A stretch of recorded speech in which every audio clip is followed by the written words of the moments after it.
Hello and welcome to Saturday morning or Saturday midday, depending on where you are in the world, I guess, or maybe Saturday evening. We don't really know.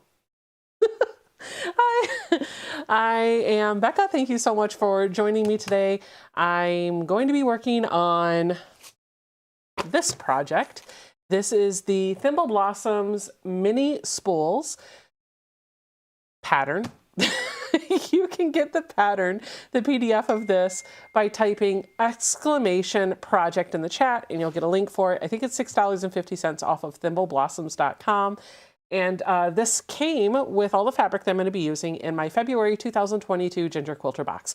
And so you kind of caught me mid-cut. I am actually cutting some of my fabric, and I didn't want to be late. So I didn't really know what to say because I was like, oh, I'm cutting fabric. So here I am just cutting things and chatting with you guys. How are you? What are you guys working on today? I have nothing else to say. I don't even know. I'm just going to give you the overhead camera while I'm doing some cutting. I'm going to pay attention to the chat. So Janet's asking, did I miss the week 7 update? You sure did not. The week 7 update is coming tomorrow with the week 8 update. What Janet's referring to is my better health journey. I've been doing videos on a weekly basis, building out my blocks and just kind of walking everybody through my journey to better health in 2022. Week 7 was not a great week. I'll give you a preface there, but I did have a good week 8, and I honestly just didn't have time to record because my recording studio was kind of taken over by the construction guys doing some of the last minute touches on the studio, and time got away from me this week. So we will catch back up on Sunday. Tomorrow you'll have a video detailing week 7 and week 8. So okay, yes, I am cutting this the right way. I am just trying to cut all of my gray pieces. So I've got all of these little pieces cut already. I was hoping to have everything cut before the live stream, and I just really didn't have a chance to. So these are the pieces that are going to represent the little pieces of thread on the spools. And the gray fabric that I'm cutting now is going to be the little caps on the spools right here. And then I'm going to cut my background fabric, and then I should be ready to go. So I just need to get this done.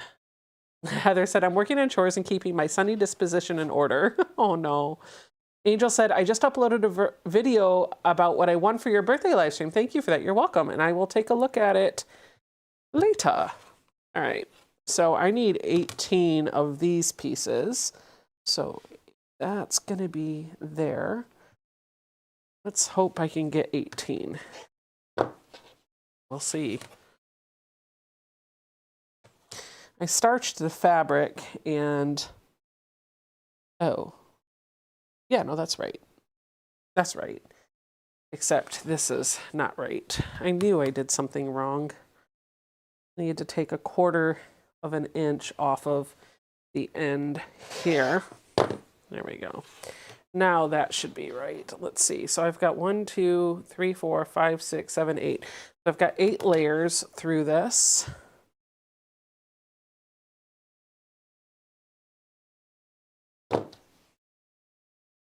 Okay. And then I need this measurement right here. And that should cut this. So now I should have 16. Because 8 and 8 is 16. I need to have 18. So I'm going to cut just a couple more. In fact, I'm probably just going to cut a lot more. Hey, where'd the other strip go? Did I really double everything up? I guess I did. Let's get this one right. Trying to get the line perfectly lined up. And then if I go here, just like that, nice. Of just enough to get a bunch more. Hello, everyone. Julie Quilts is working on a bunch of half square triangle units this morning. That's awesome. I ordered I ordered a replacement perfectly slotted triangle trimmer, whatever those are called, because I had one I had a set and I couldn't find it. And I was downstairs with the electrician today looking, well, not the electrician, but the inspector that was inspecting the electrical panel to make sure that all of the work for the garage renovation was done properly. It wasn't. Big surprise. And I came across one of those two rulers. Why? Because I just bought a replacement. Oh no, I cut this wrong. I'm too busy talking. That is right. This one's not, but I only need 18. Oh no, did I cut all of these wrong? Did I really do that? Let me see. I think, oh, I just measured it on the wrong side. Okay, so this one cuts wrong. The other ones are fine. Okay, that makes sense. All right, let me get all this off the side. All right, so now I've got my little gray pieces that I'm going to use for my spool caps. I've got my thread pieces, which are just a variety of different prints. And now I'm going to cut my background fabric, and then we're just going to get to sewing, and I'll show you how I'm going to put this together. And it looks like this should go together pretty quickly. So from the background fabric, I'm going to cut the width of fabric strips, and then I'm going to do my sub cutting. This is a really pretty white fabric with some nice safety pins on it. Super cool. Yeah, Catherine, it is frustrating. So the guy that came out and did the inspection of the electrical panel is the same guy that we had do the home inspection. And he does a very detailed, very thorough report. I need one strip that's 1 inch, so I'm going to cut here. He did a very detailed, thorough report when we bought the house that included pictures of everything. So he was able to look at the electrical panel, look at the work that they did, and then also bring up the pictures from the home inspection that we did back in September to make sure that, you know, the stuff that he was seeing wasn't really there before. And surprise, it wasn't. So now we get to go through a bit of a headache with this process to get everything fixed. So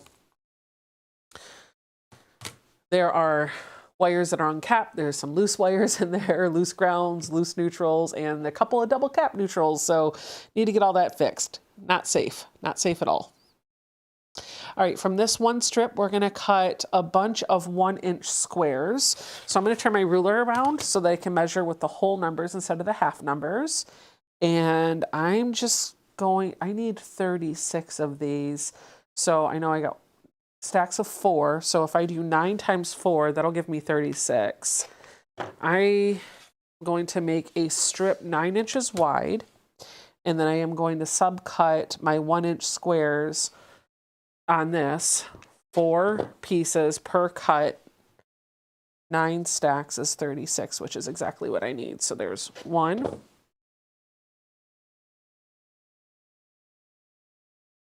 2, 3, 4,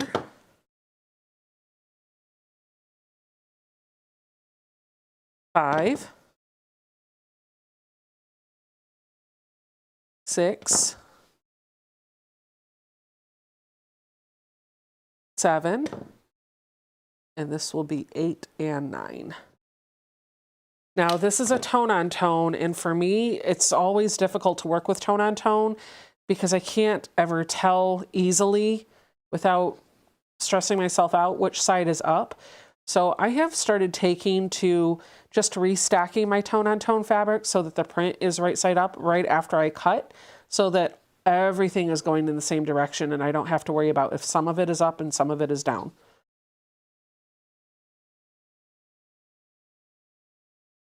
Let's change this to live chat so that I can keep up with what's going on. Anne Marie said, good morning. I'm working on Fort Worth Fabric Studios homemade holiday quilt today. Awesome. Finally have it all cut and ready to sew.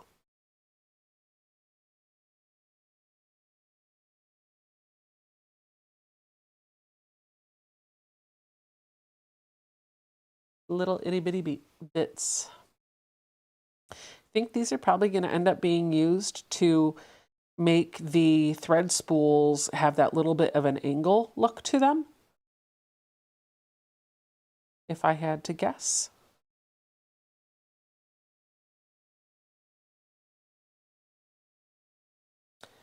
Doop, doop, doop, doop. Sorting my fabric. There we go. Getting these all perfectly stacked is going to be a pain in the butt. So we're not going to worry about having them perfectly aligned. We're just going to have a stack of our 36. Now I'm going to cut 2 strips and then subcut these down into my next set. Let's get everything scratched up.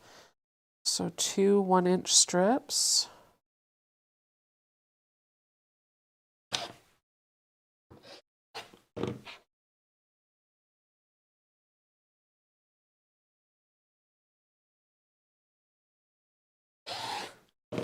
Okay. Now I need 18 of these pieces that I'm cutting, and each stack is 4. So be able to get 12 out of each one if I did it this way. I think I will.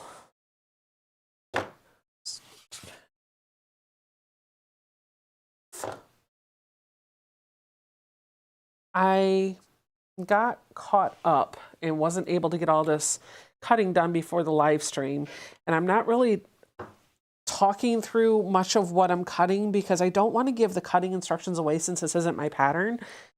It doesn't really take much to cut this. Ah, crud, that's wrong. It doesn't really take much to cut this apart, so you can still get caught up if you want to do this project with me. Just download the pattern, get your fabrics, and start cutting, and then I'll walk you through every step of the way as I'm actually sewing this all together. I just don't want to give away the cutting instructions because, like I said, it's not my pattern. I would feel awful to give away somebody else's design for free.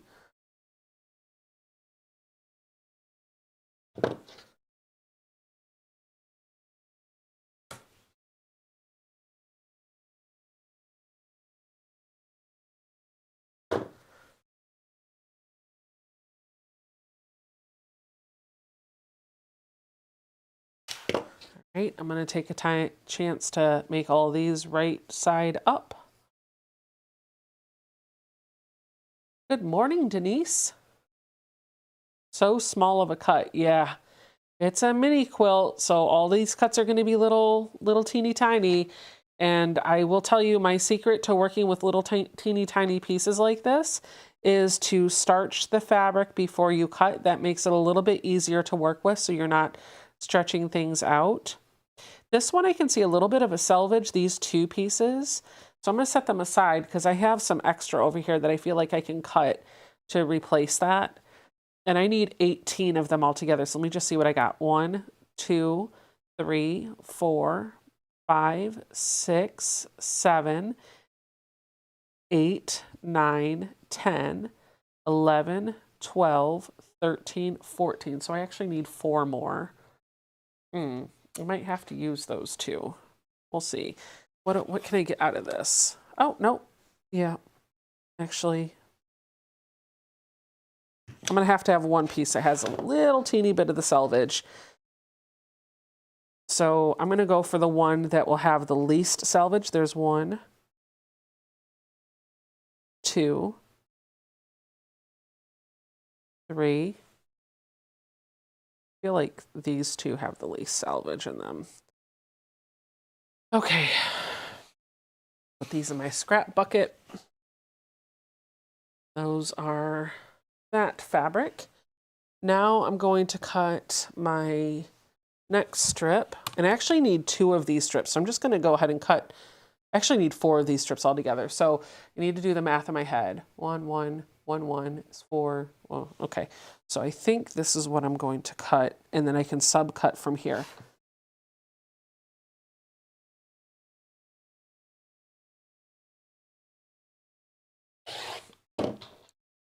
Okay. So that's This will be the first strip. All 4 of these next strips are actually the same size. There's one.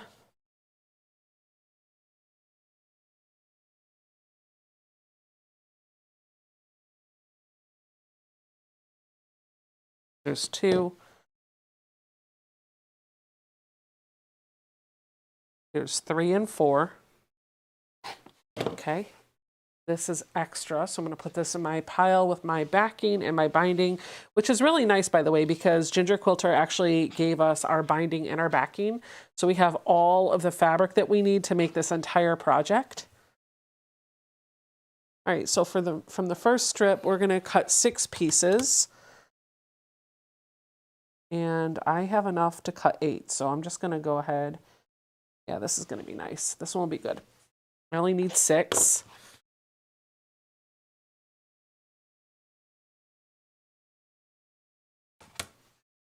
Good morning, Jackie. I do believe if you guys like this pattern, if the pieces are too tiny, I see Billy said too many tiny pieces for me. Thimble Blossoms actually does have a bigger version of this. So if you like the way it looks, you could get the bigger version and work with bigger pieces. Good morning, Natalie. Okay, these are extra. I only need 6, so I'm going to make my pile of 6 and make sure that the tone on tone is all facing in the same direction. That's that.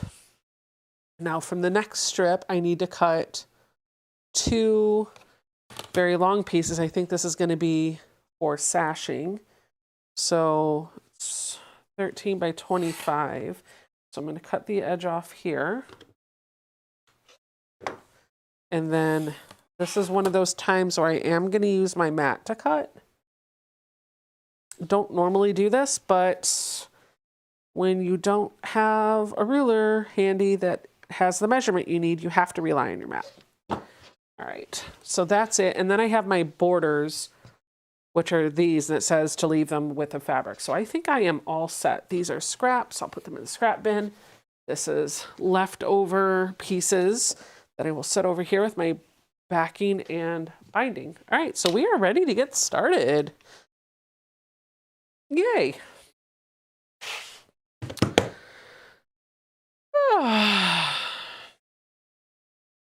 I need a drink of water first.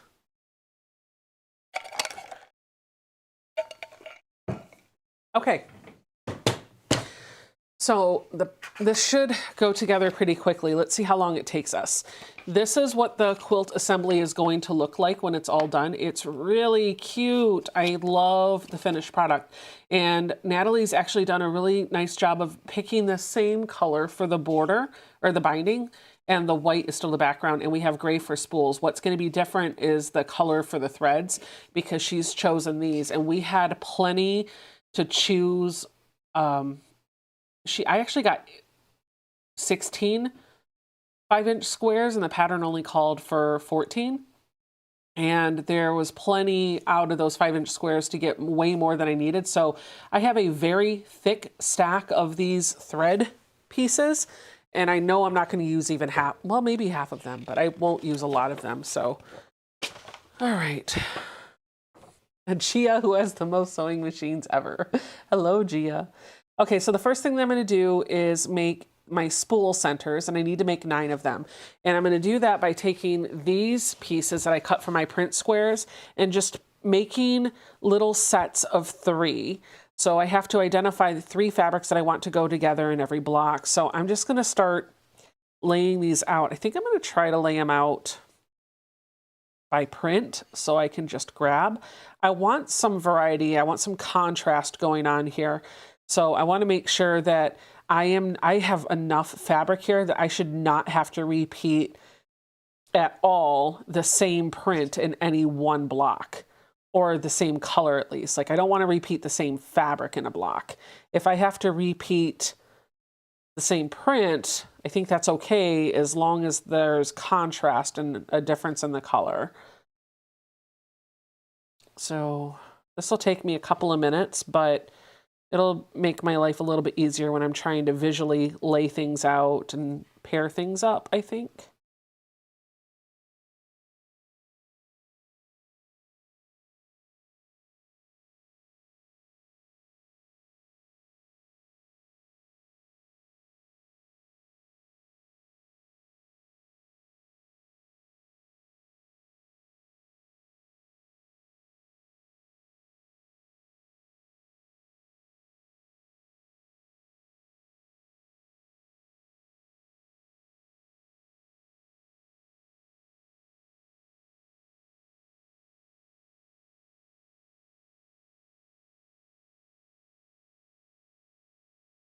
Okay, so I need 9 of these. So I'll move this out of the way so that you can see. I'm going to go with these 3 for this spool. So that's 1. Then I'm going to take one of these pink ones. I'm going to take one of the, oh, this one goes in this pile, wrong pile. That. And maybe,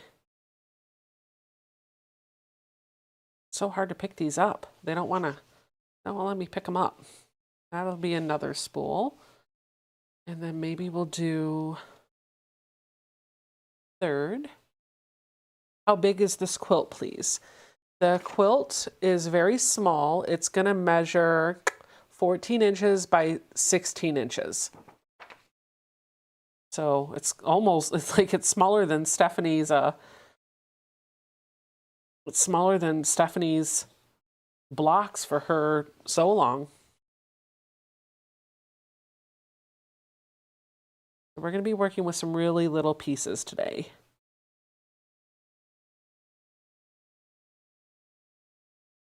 I don't know if I love this. We'll come back to it. But as I get these blocks laid out, I'll be able to visualize how the centers are going to look and the little thread spools, and identify if there's some balance issues that I want to address. Since we're working with such a small project, it's kind of easy to just lay it out on the table and see what the quilt top's going to look like all together before we put everything all in one.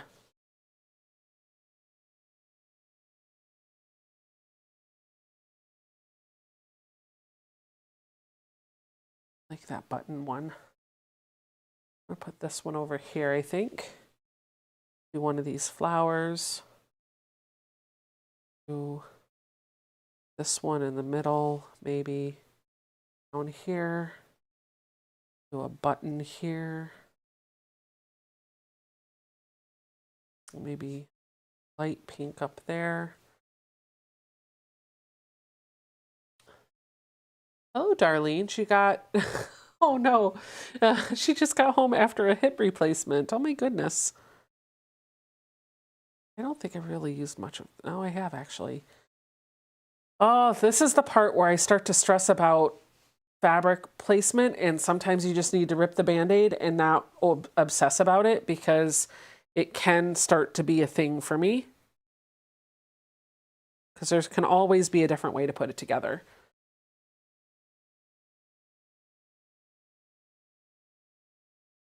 This one here. Put this one over here. Come on.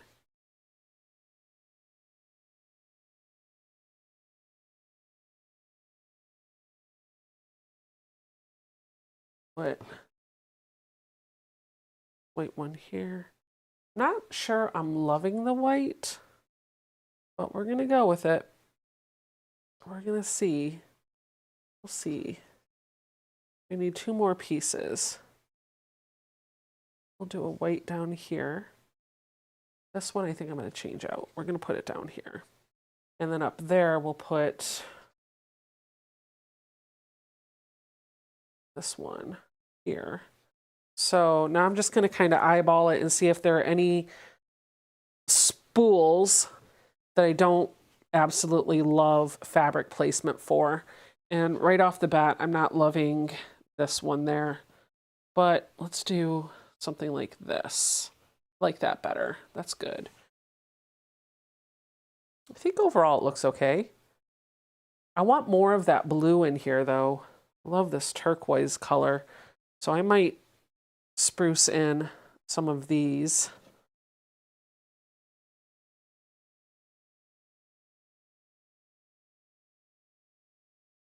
I don't want all of my pieces to be in the same order.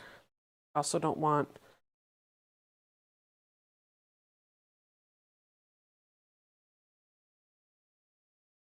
what do you think? What is tomorrow's Zoom? Just UFO. Bring whatever project you want to work on. Kathy says, what is the purpose of such a small quilt? Well, you could hang it on your wall. You could use it as a table topper.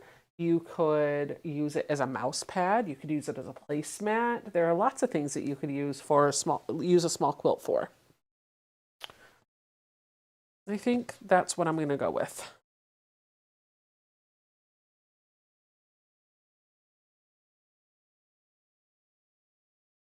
I'm going to change this first. You take a picture, it helps to see if there's anything that needs to be changed. That's a good idea.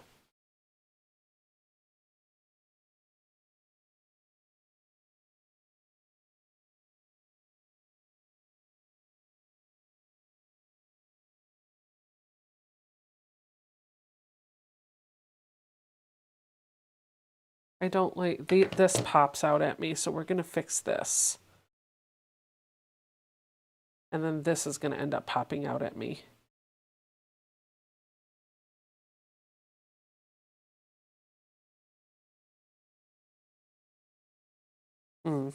Let's try another picture. Oh yeah, I see that now. So I'm taking a picture on my phone to kind of change things up and see if anything pops out as needing to be switched around. There, this works. That works. I think that's a little bit better. Don't love this one here, but I do love this fabric, and then I can put this down there instead. Let's see how that looks. Yep, I think that's good.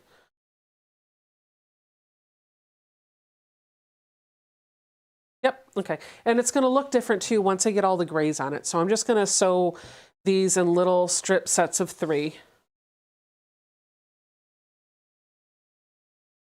So here we go.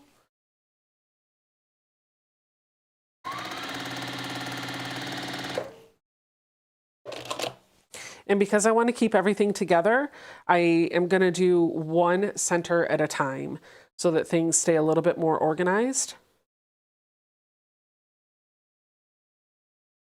Oh, I think I wanted to put this middle. So I got to be careful about what I'm picking up and what side I'm sewing onto.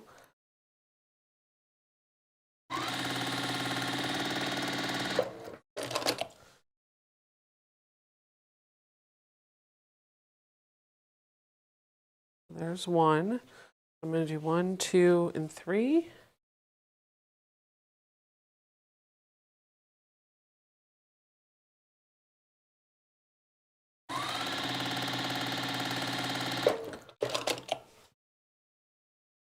Yep.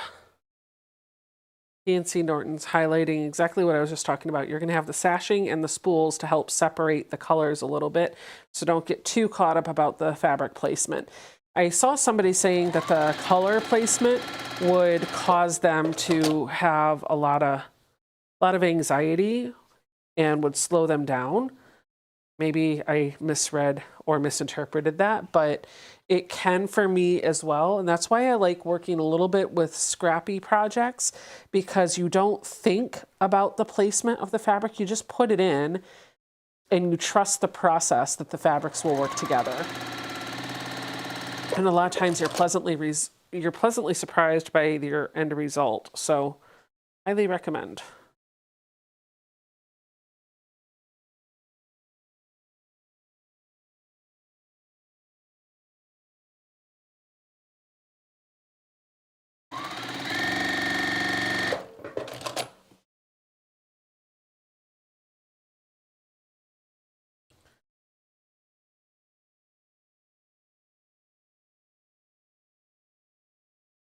Organization, what's that?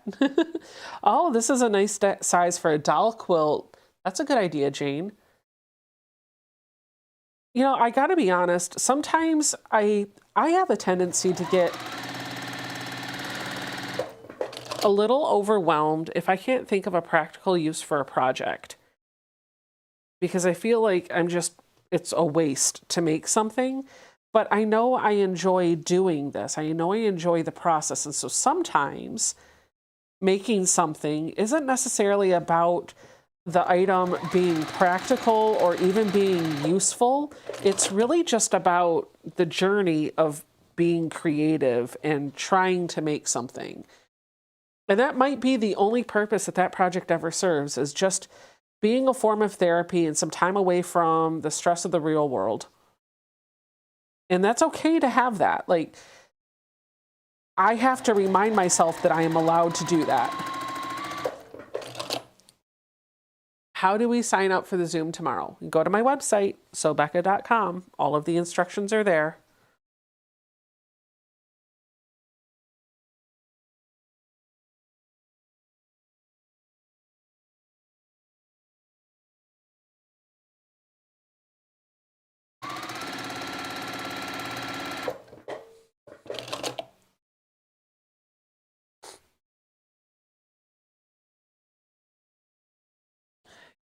Practically Creative said, me too.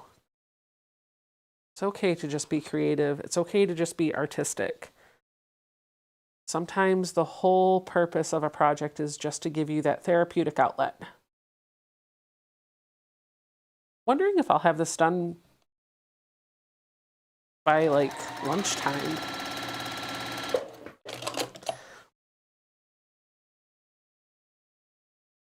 I like little projects like this. They're quick sews. They make me feel like I got something done, and they're often really cute. I like little piecing.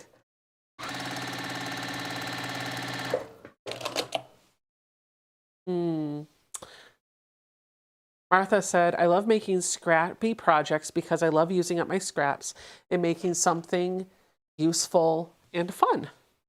Vidya says, I subscribed to this box after Becca's unboxing and enjoyed making the January 2022 box. I have yet to start the February box, hopefully planning to complete this weekend. Well, this one is the February one. I think March is coming out. We should have March soon. So it'll be, my goal is to have, more often than not, to have the previous month's box, the project from the previous month, completed by the time I get the next box. And I think, if I recall correctly, the Ginger Quilter box for March should be dropping in the next couple days. So I kind of needed to do this one this weekend.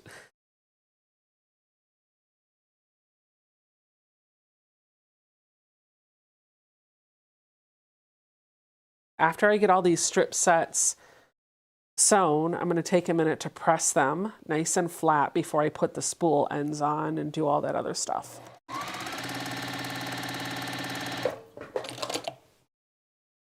Nancy is working on the baby quilt. Awesome. I think we are all like that, Becca, because it's really easy. Because really, it's just cheaper here to buy a quilt. It is. It really is. And it's so sad because, like, you go into Target and you find like the store-made quilts, the ones at the big box stores, and it's so much cheaper than what it would take to actually put one together. Shoot, I know there's a place in Harrisonburg. Oh, did I run out of bobbin thread? Well, that's a bummer because that's my last bobbin. Now I got to sit here and wind a bunch of bobbins and change my needle because that's what I do. Yep. Oh well, you guys will get to see my process. So there's a place in Harrisonburg in kind of a, where are my needles? Are they over in that bin in my shelf? No, I think I have some needles in this tin. Nope, I do not. Let me go get the needles. The needles. So there's this place in Harrisonburg that has like, no, I moved them over here. They have a fabric store in like an indoor flea market. I really like the fabric store, but it is across the aisle from a lady that sells home goods stuff. And she sells quilts there too. And those quilts are like they're whole cloth quilts. It's just a large piece of fabric. It's not pieced in any way. And they are all just like computerized edge to edge meander. Just no story, nothing. There's nothing wrong with them, but because they are made with basically a big piece of pre-printed fabric, and because it's just a free motion edge to edge long arm design, she can get away with not charging a whole lot of money for those quilts. So you can oftentimes go across the hall from the quilt shop to this home goods store and buy a finished quilt for $100, maybe 150, depending on the size you want. And it's a little disheartening because I know I could never make a quilt for $150. Not that size. Maybe a baby quilt or something.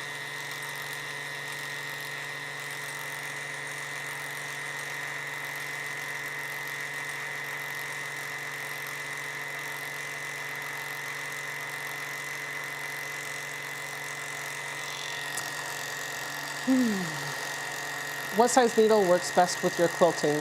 So for my piecing, I use an 80-12.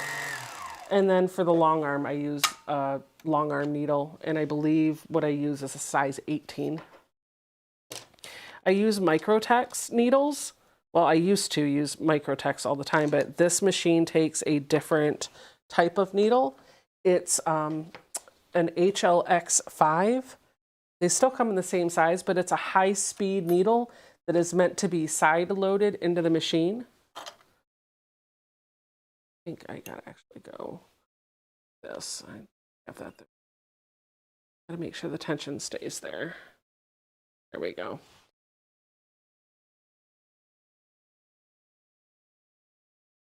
So I have titanium needles from Oregon. I usually use Schmetz Microtex 80-12, and the chrome ones are nice too, but those don't work in this machine because this is a high-speed machine. So I have a ton of them, but I've saved them all for my baby lock.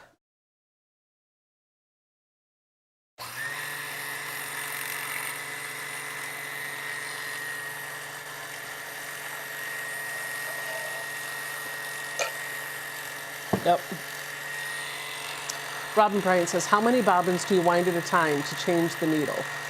I do 6 bobbins.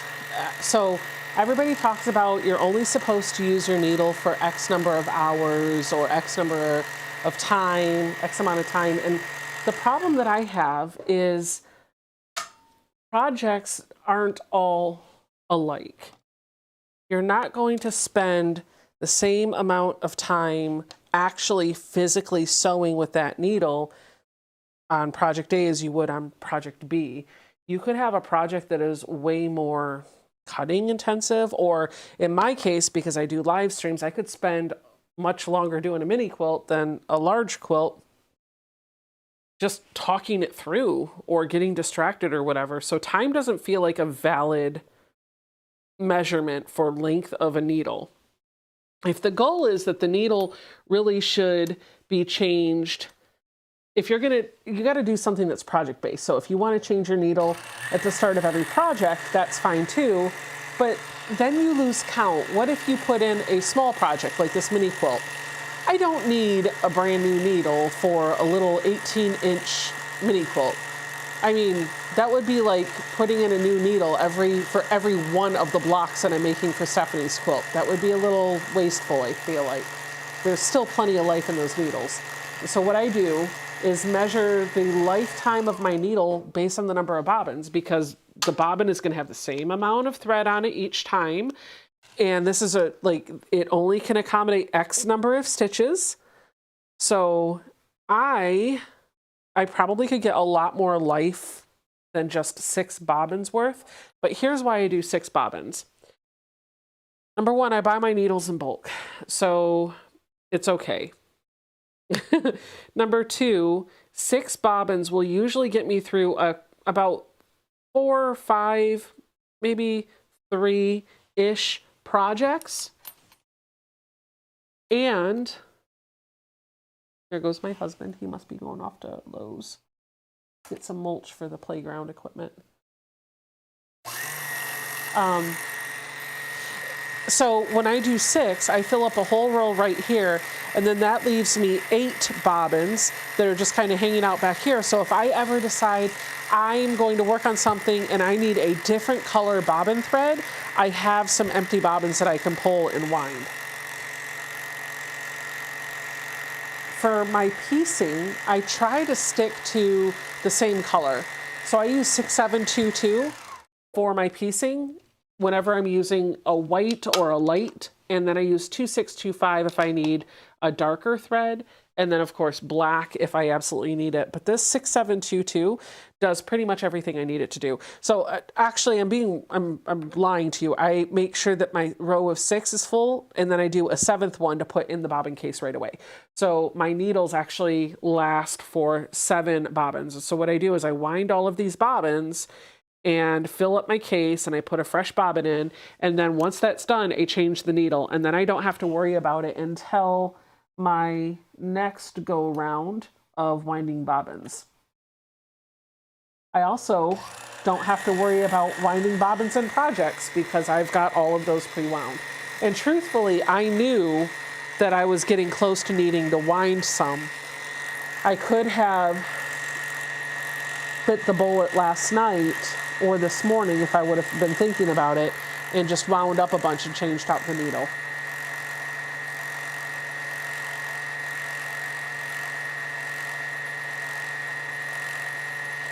It's kind of soothing to watch this thing work. I really like the idea of changing with bobbins. I never know when to change. Yeah, see? That way you know you're getting a good life of bobbins, or a good life on your needle. Bobbins are a great way to measure it. Tell your friends. Great idea.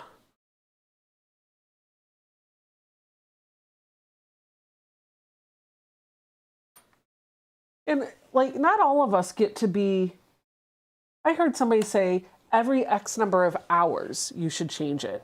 I was like, but what if I'm not sewing? I think somebody told me every 8 hours of sewing. I was like, but what if I'm not sewing for 8 hours? And sometimes it'll be a week before I can do anything on the machine. This just makes more sense. And my bobbin spool is about out. There it goes. That's the end of it. That one's empty. So we're going to put this one in here. I've got one more to wind, so my bobbin spool is now depleted. I'm going to go grab a fresh spool from my stash over here, and I'm just going to grab a second one because my piecing spool is looking a little anorexic. That way when I run out of thread, I've got my backup spools right here. Somebody said, Practically Creative, do you clean and oil when you wind bobbins? I actually, I have not taken the machine apart to do like a full proper clean. Am I pulling the right piece off? I think so. No, I'm not. Yes, I am. But this one from the inside. What was I going to say? Oh, so I haven't serviced the machine deeply. I know I have access to the area underneath the needle plate and everything. I haven't done any of that yet. I need to. I've had the machine for a few months, but I'm not going to do that on this live stream because I think I would be here for another half an hour, 45 minutes doing all of that. What I do is every time my bobbin is depleted in the bobbin case. I'll take a look down there and make sure there's no matted up bits. Get up there. Get any lint that I can see just from this little access panel, get that out. And I'm trying to get my bobbin to sit on here so that it'll wind. The one thing about the Juki, it's got a little notch in it that you got to get lined up, otherwise the spool holder doesn't go in. Okay. Anyway, when I put a new bobbin in the case, I'll clean the case and I'll clean the lint that's down in here, and I'll put a drop of oil in there. Every bobbin. This thing loves oil. I just keep it oiled. And then I have heard Tiffany mention that every so often she lifts it out or off of her table, flips it over or whatever, gets up underneath it, removes all the bits and gets down in there and does a deep thorough clean. She says she does hers, I want to say like every 6 months, and she sews way more than I do. So I probably will follow that, but don't know that I need to necessarily. Okay, so my bobbins are all wound. Now I'm just going to clean and oil in there. I'm going to change my needle. And we'll get going.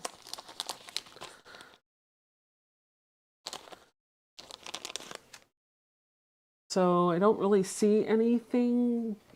Well, there's a little bit here. This is my favorite part. Does anybody else like this? I love, like,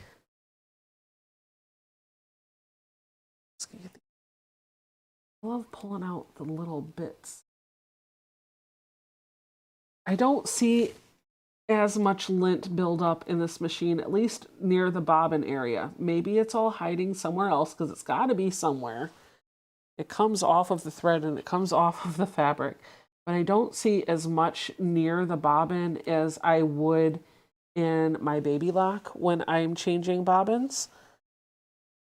It's a little sad because I actually love this part. I love to see getting all this stuff out. But I think some of it is just matted down in a different area. And I think some of it is because there's oil that you're putting in the machine and it's just causing the little fuzzy bits to be a little bit flatter than they normally would be.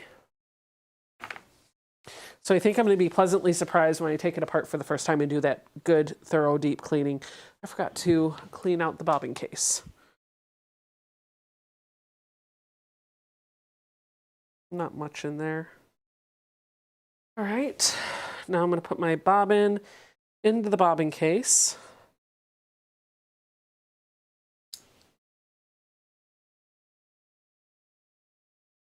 Oopsies. Check the tension, make sure that's still good. Before I put this in, I'm just going to give it a little drop of oil right on the bottom of where the bobbin goes. That was a very big drop of oil, but it'll work itself out.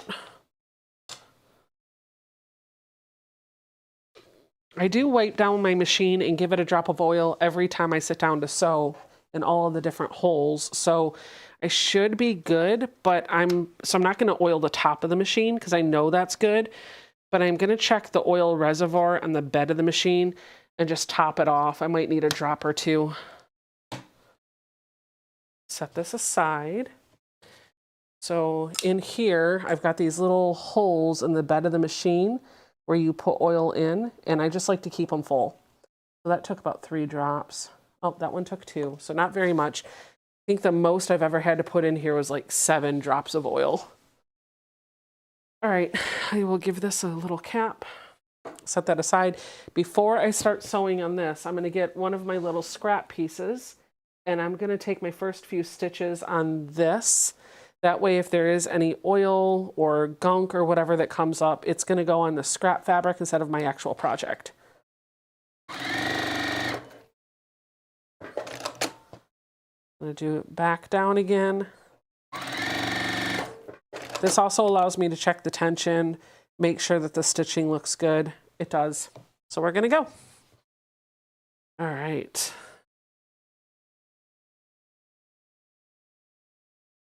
Back on track. Where do you buy your HL, XX 8012 needles. I buy them wholesale from my wholesale distributor, and I buy them in bulk. So when I get them in a box of 100. So there are 10 packs in here of 10. Oh, I forgot to change my needle. Okay, let me do that first. The whole point of this was changing my needle. Let me do that really quick before I go too much further. I need my little tool. Gosh, where did I put my tool? I had my drawers so nicely organized, and then I just started putting stuff in there on top of it. That's not the right size. Must be this one. This one feels thicker though. That must be for the long arm. Good grief. The size of the little thing that you need to loosen the screw that's holding the needle in is a different size than the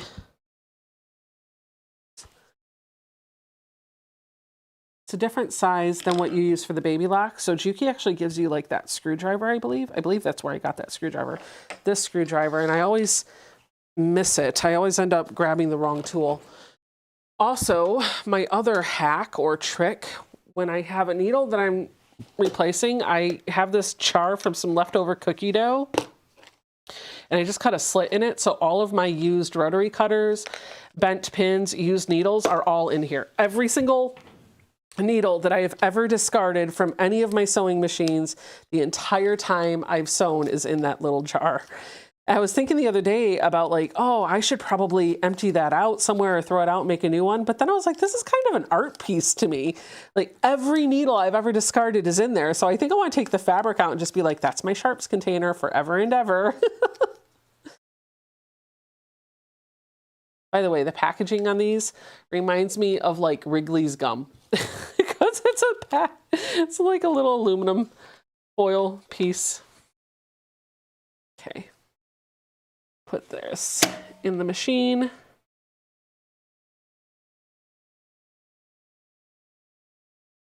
Side loaded all the way up.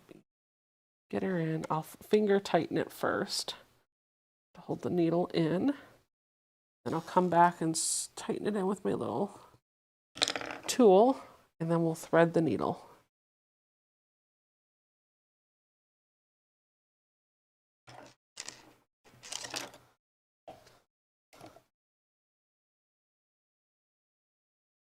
There you go.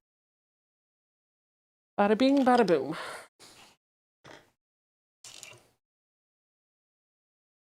All right. I love that tip. Thank you. I'm going to do another test stitch just to make sure the needle's working properly. Oh, it sounds so much better. Nice. Yep, that's good. All right. So our last center block.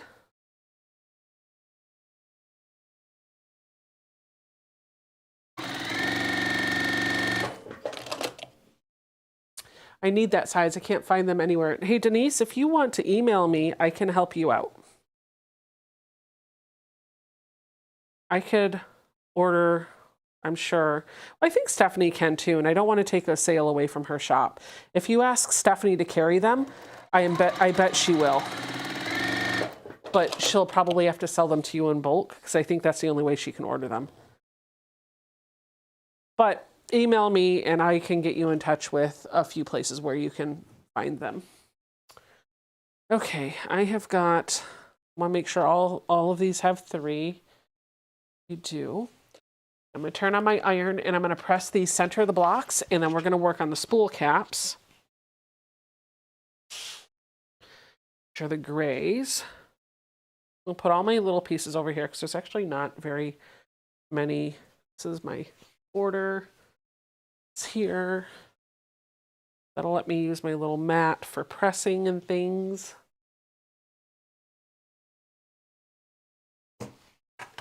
So is this Juki about the same as a Janome 1600P? Yes, it is.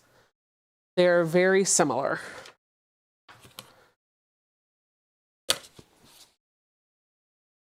TNC said, I think I reorganize after every project. I don't function in chaos well. It makes sewing a difficult hobby to get used to. I tend to find the same thing. I move things around and then it's not organized or where I think it should be. But you know what actually helps me with that is a label maker. So I have some containers that are on a shelf over there. They're clear containers that I got from IKEA. I will talk about all of my storage techniques when I do my studio tour video, just because I feel like all of that would be one really good video. But what I do is I use the clear ones and I keep like things in there. So I have, for example, I have 2 bins of these. These are small Wonder Clips. Like a little, and I put a label on it that says small clips. So I don't have to look in it and recognize what's inside. I just have to read the label. So I have one that says blades and all of my rotary blades, all of the sizes are in there. I have one that says needles and all of my needles except for my high-speed Juki needles are in there. And that's only because these don't fit. All of my 80-12 needles for the baby lock are in there and my long arm needles are in there. And I think I actually need to change that because I don't need as many of the needles for the baby lock anymore. Maybe I need to destash some of those. Since I'm using primarily the Juki to do all the sewing, I'm using these high-speed needles. But I want to have some of them on hand. I just don't need 100.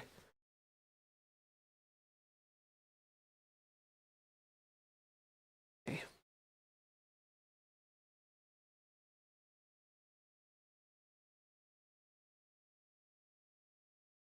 Go. They're all laid out. Give them a nice press to make them lay nice and flat.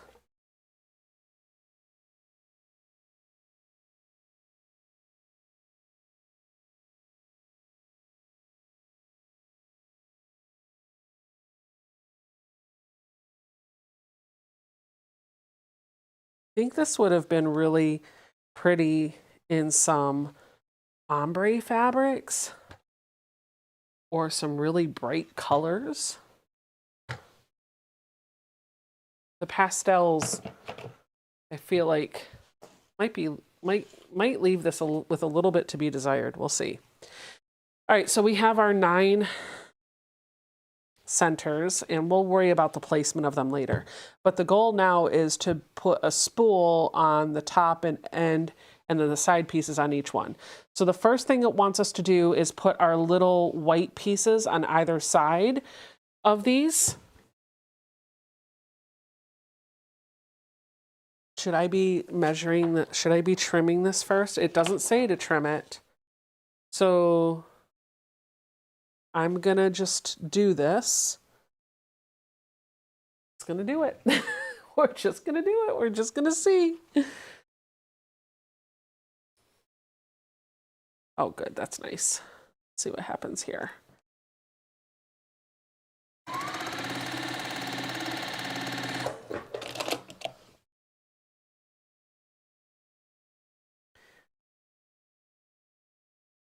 I'm going to put this little white piece on the left and the right side of the block. Then I will give it all of these another press after I do all 9. So that one's done. I'm probably just going to take it into high gear and move a little bit faster.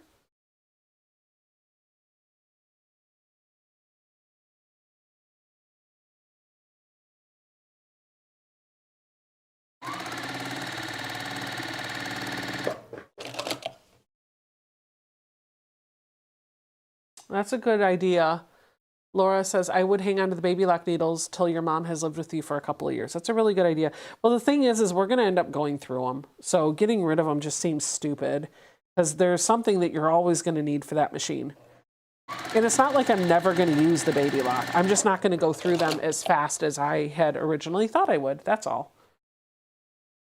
And they don't take up a ton of space.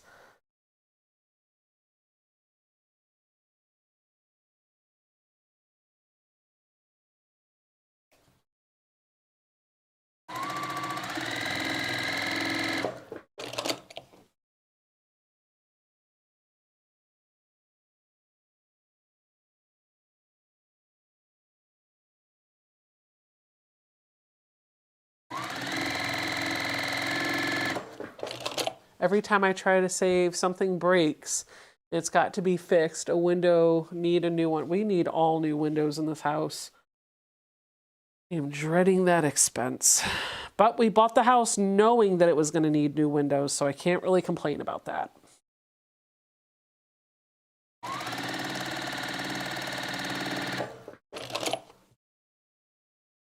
Actually, my plan was we were going to do the windows first, and then I was just going to sew in the basement or in the family room or wherever I set up. I think I was going to set up in the basement until my parents moved in. And then when they moved in, I was going to build an outbuilding because we had never even thought about converting the garage. I was going to build an outbuilding for a she shed to put my long arm, my sewing desk in there and do all the things. But then Jason was like, we should just use the money from the sale of the house to pay for the build of your quilting room. You should get to have it now. And I was like, oh, okay, I like where you're going. And then we started thinking about the cost a little bit more closely. And we decided to go with the garage conversion because it was more economical, more affordable to do that. But the original plan was we were going to do windows right away. We decided to do windows next year and do the studio first. Which, if I'm being honest, I feel like we satisfied a want instead of a need by doing that. And I feel horrible for it. But he insisted. He was like, no, you need your own space. I was like, okay.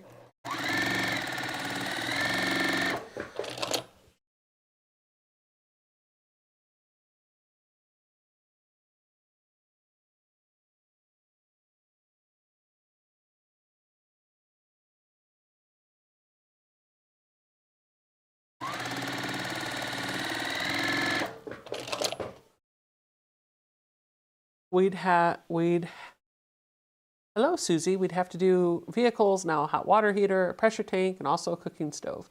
Check with your utility company for any programs that could help you with window replacement. Oh, that's a good idea.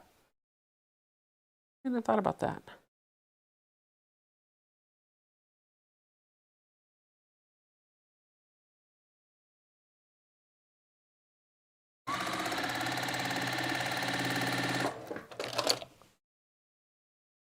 This is going together super quick.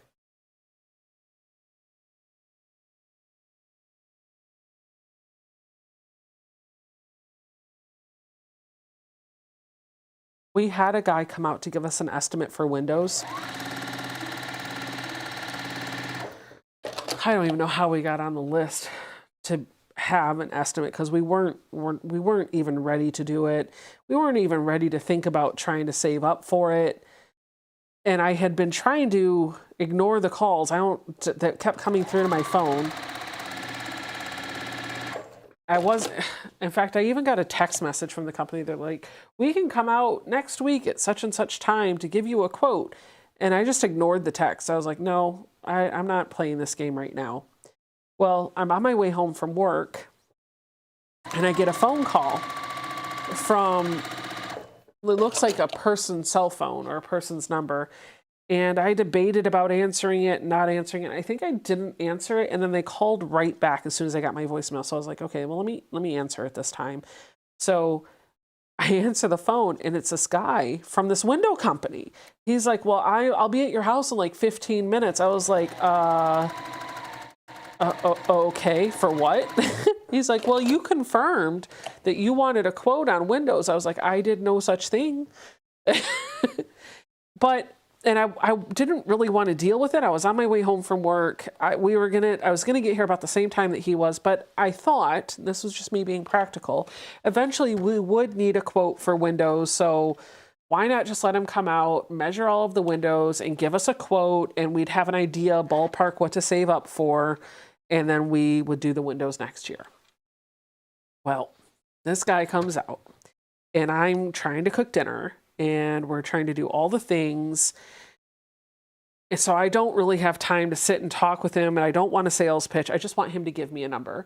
So he comes in, he's like, well, We offer 7 types of windows, and you don't want this one because this is a cheap one, and you don't want this one because this won't look good, and you don't want this one. So basically he rules out 6 of the 7 brands of windows without ever telling me what the numbers were or why I didn't want them or why I did want them. I think he was trying to give me the fast pitch, right? And the one he quoted us at, I have a feeling he gave us the quote for the most expensive window.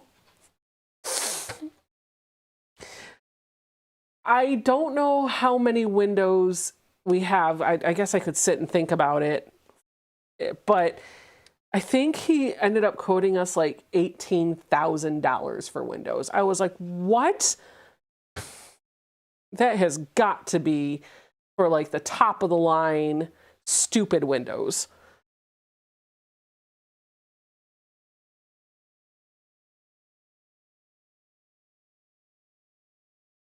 Oh, UPS is backing up my driveway, guys. This is hilarious. Big old brown UPS truck literally backing all the way up the driveway. Oh, not all the way. He stopped halfway. Is he going to walk the package the rest of the way up? What is going on? Feel like, what's that nosy neighbor from Bewitched? That's who I feel. Doris Kravitz. I feel like Doris Kravitz right now. Except this is my land, my driveway. It's my property. It was Pella Windows, wasn't it? No, it wasn't. No, it was not. It was some mom and pop company that was just, ooh, he's got a nice package. I bet I'm just gonna go grab it from the front door.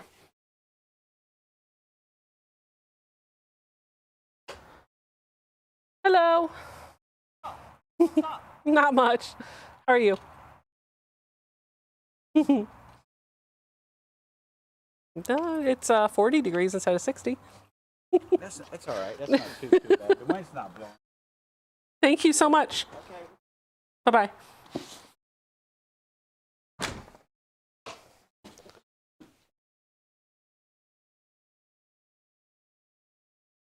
They have a tendency to leave the packages at the door to the studio instead of the front door. Ever since when we refinish this, I think everybody sees this and they're like, oh, that's the entrance. No, it's not. Anyway, Carol says 18,000 is not that expensive, believe it or not. Okay, we'll have to see. Like, I'm never going to do something with just one quote. So we will call other people and we'll take, I like to get 3 quotes and pick from those 3.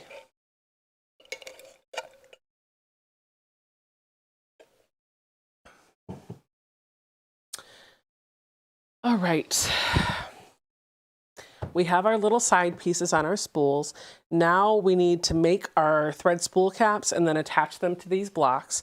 So what we're going to do is take these little gray pieces and we're going to take these teeny tiny little white pieces and we're just going to put them on opposite corners like this, and we're going to sew them corner to corner on the white and then trim that off and fold it out. And so that's going to make this be like, it's going to give it like a roundish shape. So let me pull open, if you guys don't mind, give me a second. I'm going to pull open the live chat this way, because then when you're tagging me, it's turning up in a different color and it's a little bit easier for me to see while I'm doing this on my own. So just give me a second to get the software situated a little bit. There we go. Christine says, windows are expensive and 18,000 is not actually a lot depending on the number and the quality. We put in hurricane windows a couple years ago and paid almost twice that, but these are amazing. I know, maybe it's not a lot. It's the way he pitched. He was like, you don't want this one, you don't want this one, you don't want this one, you want this one. And I was like, okay, but I didn't even get the information for the other ones. So it made me feel like he was just trying to run a fast one.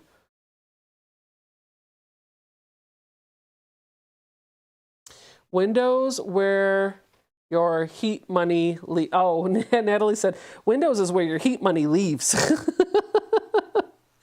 I keep saying that because the windows are the windows in the main part of the house are the original windows that were built with the home in 1989. That's when the house was built. And they're wood and they're old and they're drafty. And I know we're going to have to replace them with some nice vinyl windows that have some good insulation in them. And I have mentioned that to our friends a couple of times. And every time I talk about we need new windows, they're like, well, our house was built in the 70s and we don't need new windows. And we were told that it's better to invest in insulation in the home. I was like, yeah, but your windows are not made of wood. Your windows are made of vinyl or whatever. I think they have better windows than we do. And I think whoever lived in that home before they bought them actually put some windows in between the 70s and now when they bought the house. So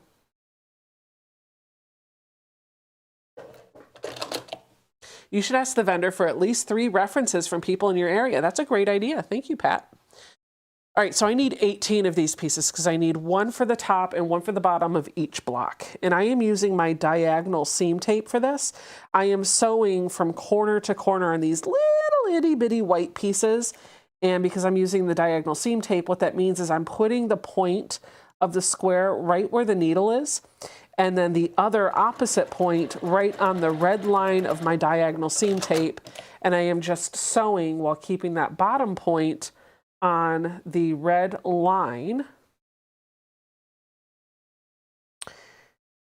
to make my little 45 degree. I just want to make sure, am I sewing this the right way? Yes, I am. Yes, I am. Okay, good. I would hate to find out that all this was in vain and I was sewing it the wrong way.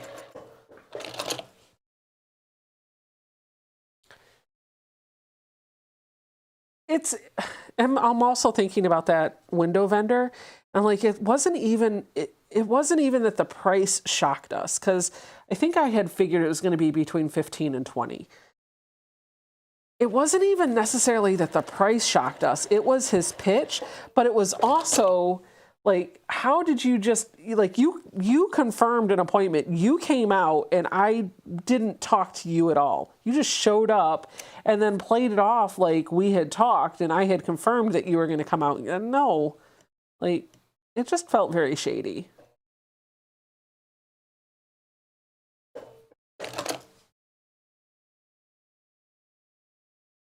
And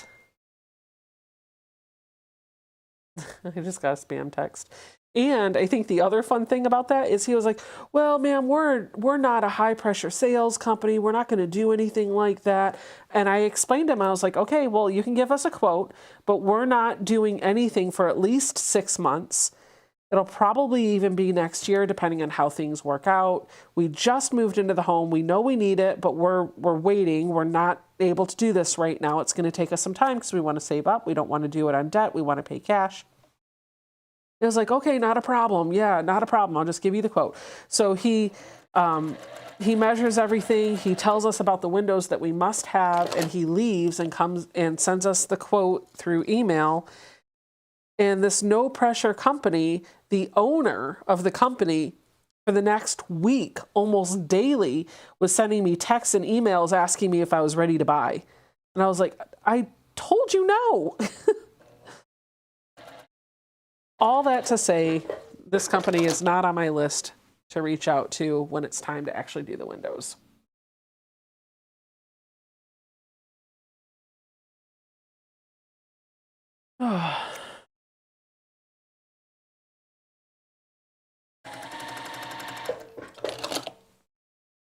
You can narrow down to 2 brands. Home Depot might be a good option since they carry the brand you like. And they can arrange for installation. Their installers are vetted. That's actually a really good idea. When our HVAC in Arlington we went through Home Depot. They found somebody, that person came out, they did the HVAC, it passed inspection, the price was really good. I hadn't even thought about going to them for that. Aw, Karen, hi. Hi. Thank you, friend.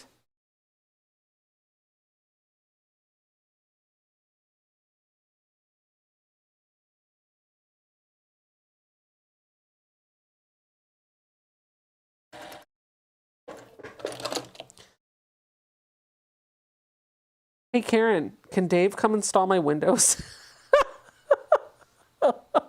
I know he's a drywall guy, but I got some windows. And because I'm a friend, can I get them at cost? 1, 2, 3, 4, 5, 6, 7.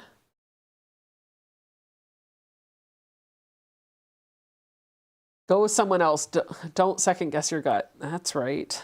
I have second guessed my gut in the past, and I always live to regret it. Go with your gut instincts.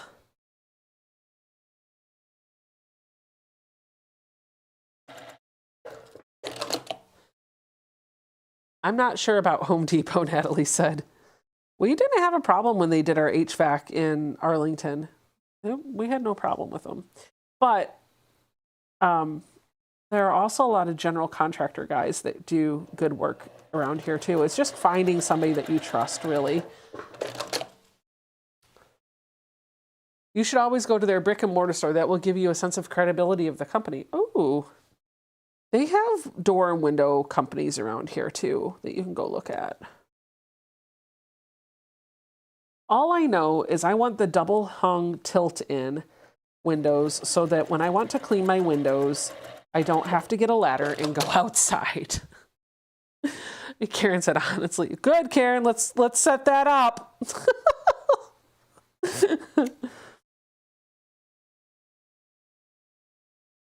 Karen is a good friend of mine. Her husband, Dave, is a jack of all trades and does all of the things. I give you a free vacation for installing some windows. Welcome to the live stream on Saturday where we just complain about windows.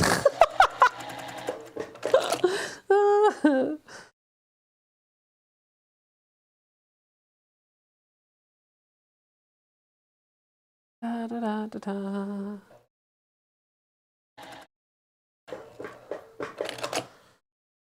Doop, doop, doo.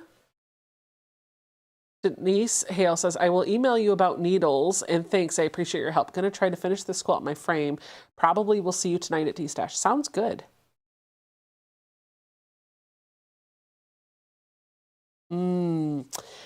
TNC Norton says, I would micromanage after seeing the shoddy job supposed pros do. I'm not afraid to stand over and watch or check up on them.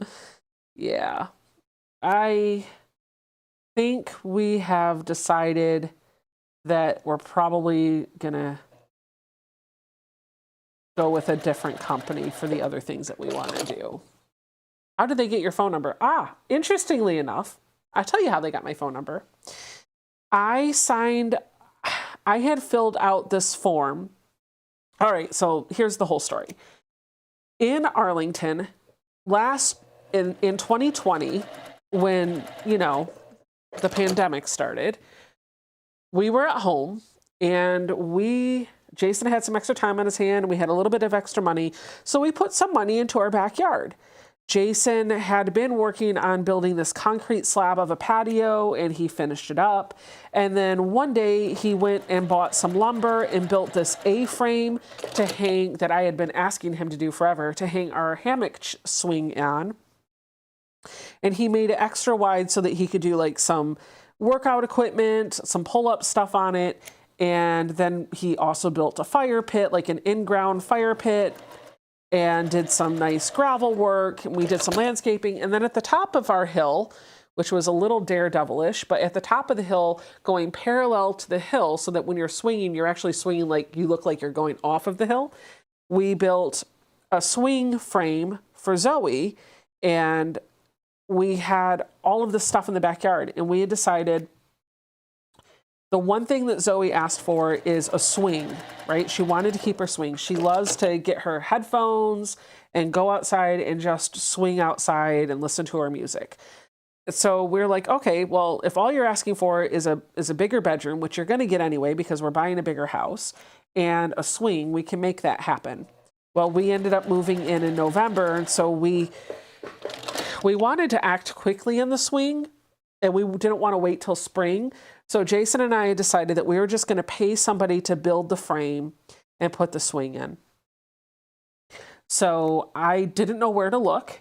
I found like Angie's List, I think it was. I can't remember, but it was at least a site like Angie's List where you put in the job that you're looking for and you give them your contact information. Well, I put in that I wanted to build a swing set. And the guy calls me and says, hey, what type of swing equipment do you have for us to build? I was like, no, you misunderstood. I need you to build one from scratch. Go buy wood, go build. Like, I don't have a swing set. Like, I didn't go to Home Depot and buy a swing set. I need you to build one. I couldn't seem to get that through to the guy. So I ended up saying, never mind, we're not interested. This is over a couple of conversations. So the last conversation that I have with him, he calls and he said, well, do you still want somebody to do the swing set installation? And I said, no, we're not going to do it. We're going to wait till spring. We'll take care of it later. And he said, okay, well, is there anything else that we can help you with? And I was like, well, what do you mean? He was like, well, we can help you with doors or windows or locks or anything you need done around your home. Would you be interested in getting estimates for that stuff? And when he said windows, I went, oh, yeah, we're going to want windows. So I told the guy we would be interested in talking to a couple of, I said, yes, we would be interested in windows. And he said, well, would you be willing to talk to a couple of window companies? We'll put you on a list and they'll give you a call. And I said, sure. So he did that, and I was expecting fully for a couple of window companies to give me a call and let me know that they could help out with it and we would arrange quotes and all that stuff. But what I was not expecting is the second I hung up the phone, which was the middle of the workday, my phone started blowing up with text messages and phone calls from about 5 or 6 different window places. And I quickly got overwhelmed and very frustrated with it and decided I didn't want to do anything. So I started ignoring all the calls. I didn't confirm any appointments, and I didn't want it to go anywhere. But one of those companies marked their system to show that we had spoke and we had picked a date and time for them to come out and give me a quote, and that never happened. But they got my phone number from that Angie's List type of a website.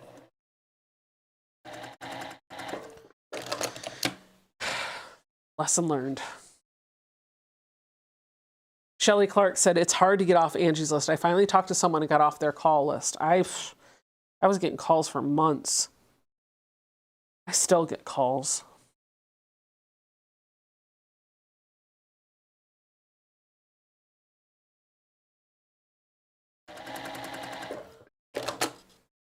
All right, this is the last spool app, which honestly I think is probably the most time intricate piece.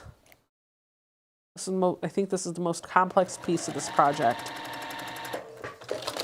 So now what I'm going to do is just, I feel like it's such a small piece. I don't even know that I'm going to bother trimming this. I'm just going to press them.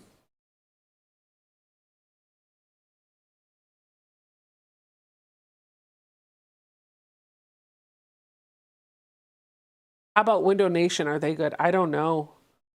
I mean, I'm open to suggestions, but the reality is I just don't know a lot about any of this stuff.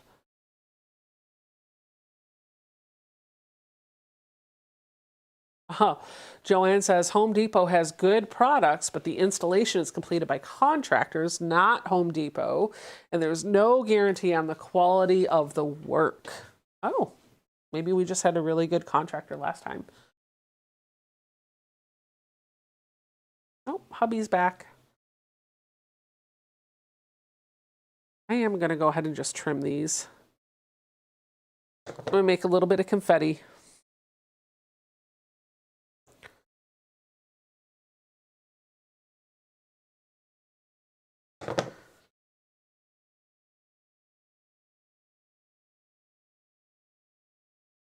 These are extra.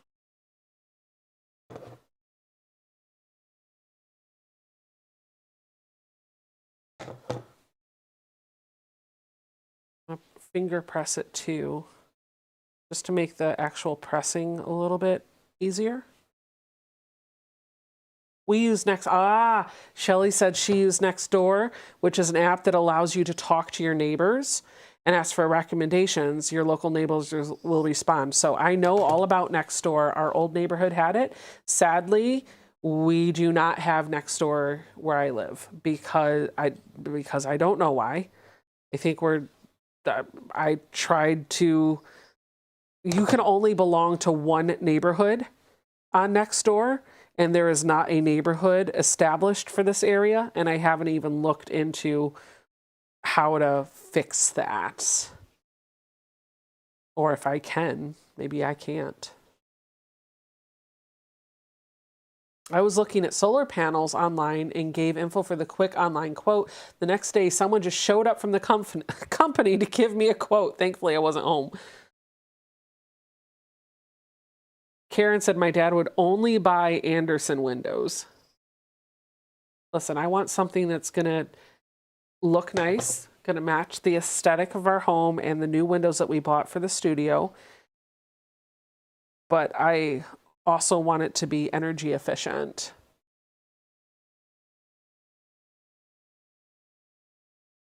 Vicky said, I got my new stove by Maynard's and the serviceman don't know what he's doing. Well, apparently the electrician from our company didn't know what they were doing either. So this must be a thing. I am so glad that we had Johnny. That's the guy that did our home inspection. I'm so glad that we had him come out and check that because I wouldn't have known what to look for. I would have been like, yep, the power works. Okay, sounds good. Only to find out that there's shoddy stuff being done and shortcuts that were being taken in the back end. That's why you pull permits and you have people inspect work because you don't know what to look for.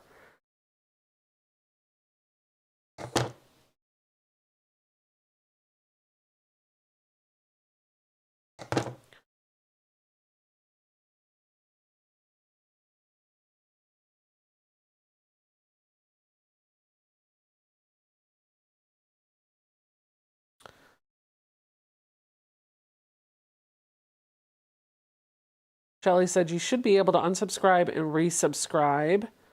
Find a local neighbor to send you an invitation to join. We couldn't even find the neighborhood on Nextdoor, like, because it's all country, it's all rural, so there's not really even a neighborhood. And it's funny, so like in Arlington, I was a member of buy and sell groups on Facebook for like Arlington and Alexandria and even like the little neighborhoods within Arlington. And there's sometimes they weren't that active and some of them were very active. And there's one group that's like, I think it's called like Buy Nothing. And then they have your neighborhood listed. So it would be like Buy Nothing Arlington. And it's just for people to like give things away or pick things up, pay stuff for, that type of stuff. And so I was like, oh, okay, well, I'm going to look for, we live in Prince William County. And so I looked for the city that I live in, like where my physical mailing address is. And I was like, oh, I'm going to do the Buy Nothing for this group because I'm not in Arlington anymore. So I had to leave that group and I requested to join the new one. And the admins were like, oh, I think you have to give your address or had to give your address in order to join. So I did. And they're like, oh, actually, you can't be a member of this group because this is the group that you belong to. This is your neighborhood. And so they put me in there, but that neighborhood, there's so few people, it's not active at all. So I feel disappointed because my address is technically registered to the city. I feel like I should get to be in that city's one. My neighborhood is not active on that at all. I'm sad. But I also don't have neighbors right on top of me anymore. That's the trade-off. Catherine said, I'm watching you and Mom and Pop at the same time. Well, hopefully I will be done shortly, and then you all can go over and watch Mom and Pop.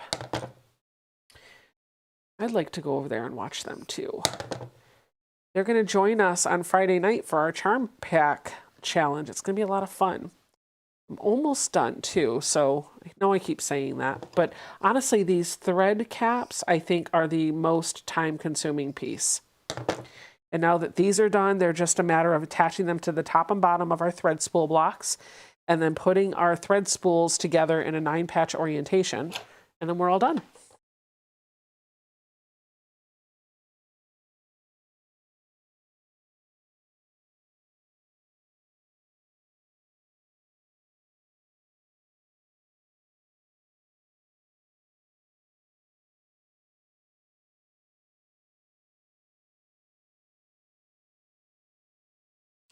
Trying to get this nice and flat before I work them onto some blocks.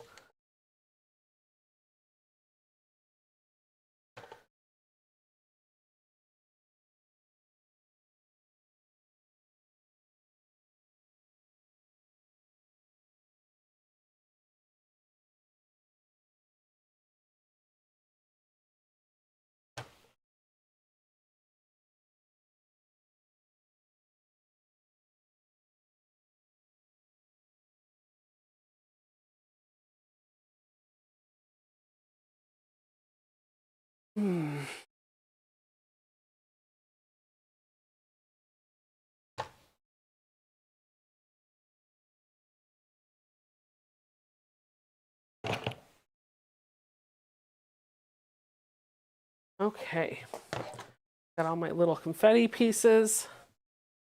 Toss over into my bucket. Now we're just going to put our thread caps on. We're just going to make sure that when we're doing this, I'll show you one for an example. We want to make sure that the little white is pointing into the color blocks like that. So that's what I'm going to do for all of the pieces. Is it a charm pack or layer cake or charm pack or Ian's cobbler pack?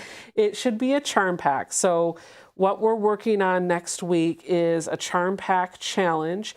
So I have asked all of my friends that are going to join me to bring about 2 yards of fabric, 1 charm pack, and then just a project that they can complete in about 2 hours. Ian accidentally bought a full layer cake, so we'll see what he does.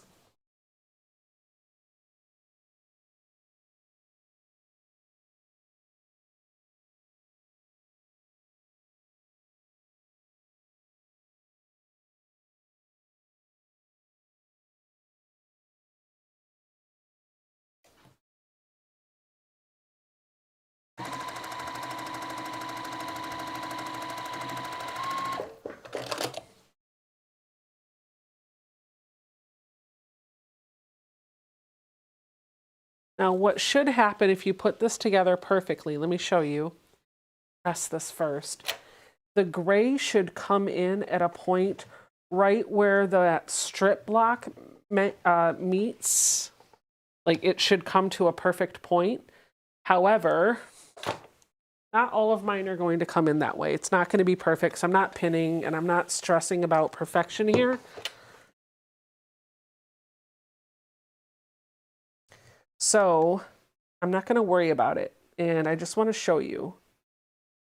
My points are not perfect on this one. I have a spot right here, which I'm not really zoomed in as much as I normally am, so you might not be able to see. But this one right here especially isn't on. It's not there. Where's my clapper? Here's my small clapper. Anyway, it's not matched up, and I'm just going to look at it like, you know, sometimes the thread gets pulled off of the block a little bit. That's fine. Sometimes your thread you use a little bit.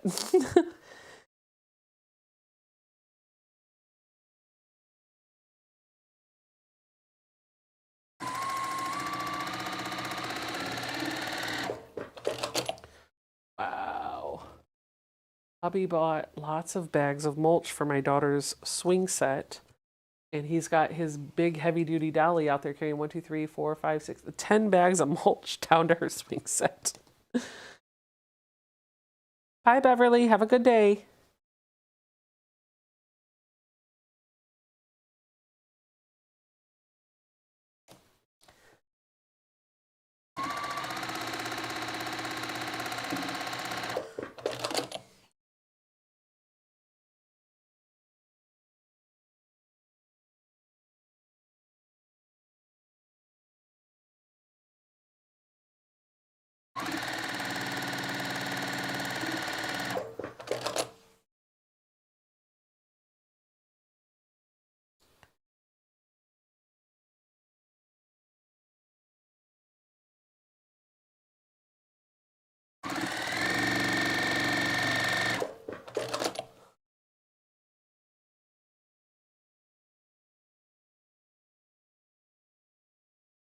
Hello, Marge.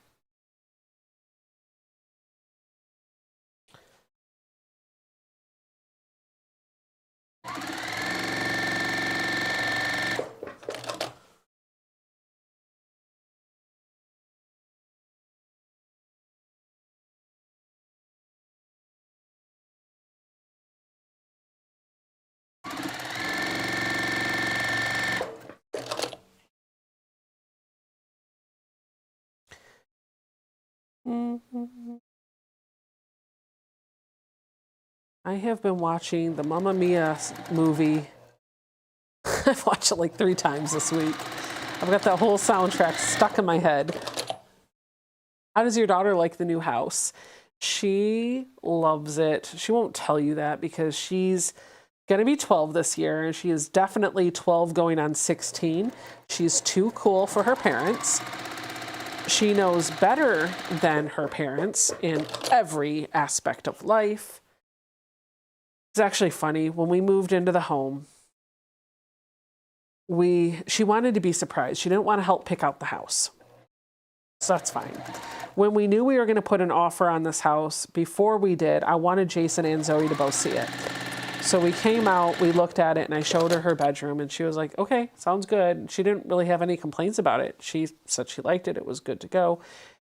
There were a couple other homes that I think she was a little bit more excited about earlier on, but we ended up either not, like our offer wasn't accepted, or we weren't ready to make an offer. Just a variety of different things happened. So when we saw this house, by the time we got here, she was just like, okay, whatever. Like, I'm kind of over this, Mom, whatever. So we put in the offer.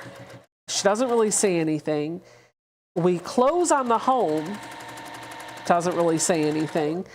And then we're waiting to move in to take possession. And she starts saying, I wanted a big bedroom. My bedroom's not going to be the size I wanted. I wanted a big bedroom. And I was like, Zoe, your bedroom's bigger than your other bedroom. But she couldn't see it because she didn't have her bed in it. She didn't have her furniture in it. So when we got here, there was a twin bed already set up in there, which is the same size bed that she had at her other home. At our other home, she had all she could fit in her room was like a bookshelf, a dresser, a small desk for her bearded dragon, and her twin-size bed, and that was it. There was no room to do anything in the room. Her TV sat on top of her dresser. It was a little crowded because it was an old house with small bedrooms. She couldn't see that she couldn't see how big the bedroom was.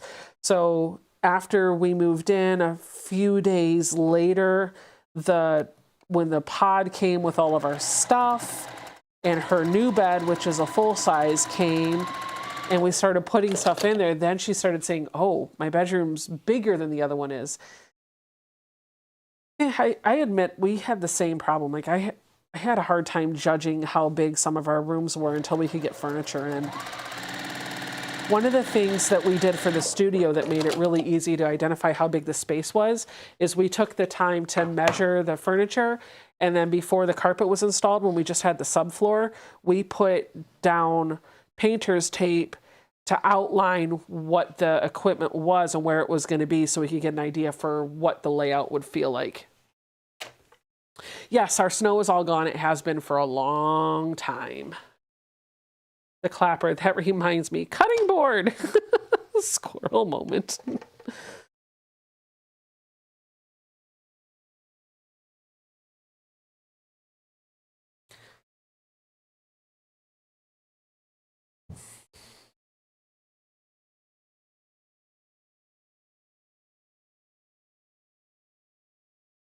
Hello, Becca. For the first time ever, I think I'm going to try to join in on the 1 charm pack in 2 yard.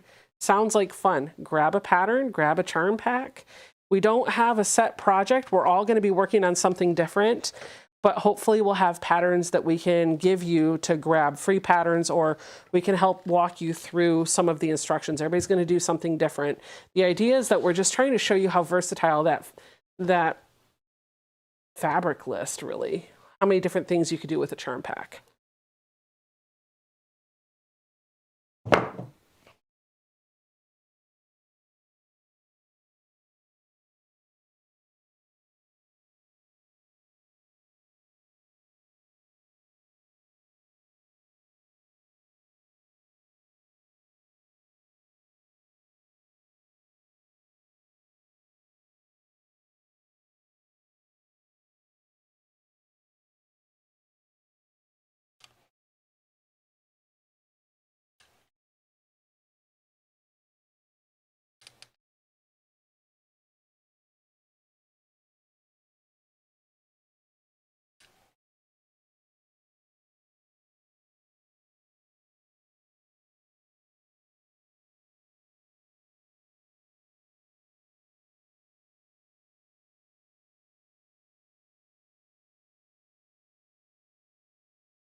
Okay, I went like this. There was logic, some.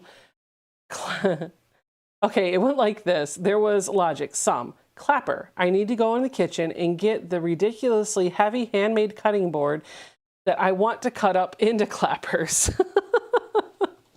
Barb says, that's a good size clapper. Yep, this is the 6.5-inch square clapper that I got from Hard Rock Woodworks. If you do exclamation clapper in the chat, it'll give you a link to their Etsy store. Diane wants to know, where did you get your 12-inch clapper? My 12-inch clapper is from the same store. I have it stored on the floor, propped up under my sewing desk. I don't use it for every project because it's big.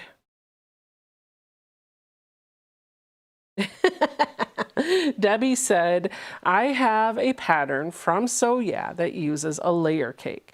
I've been wanting to do it, so maybe I'll join Ian with his quote-unquote charm pack.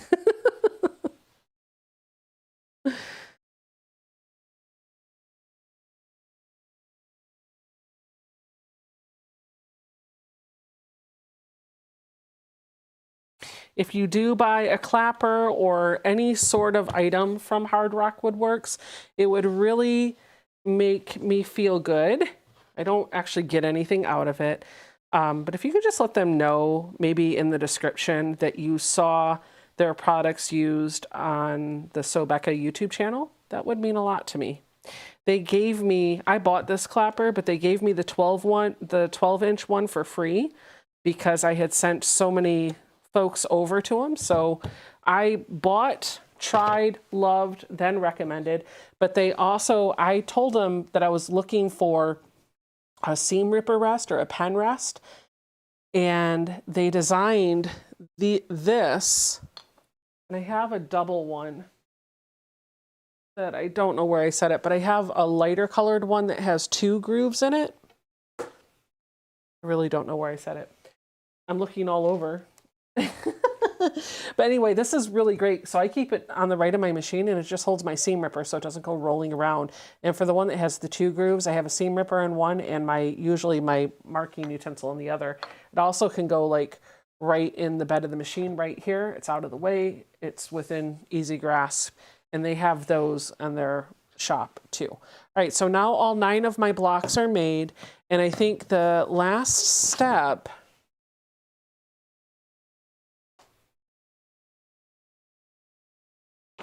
I'm gonna look at the quilt diagram. Yep, okay. So the last step is to make our layout, and we have these little sashing pieces that we're gonna put in between the blocks. So we're gonna make our rows, and then we're gonna put our rows together and then put on our borders, and we're done. So I'm just gonna lay it out in a manner that looks pleasing-ish to my eye. Not gonna overly worry about it.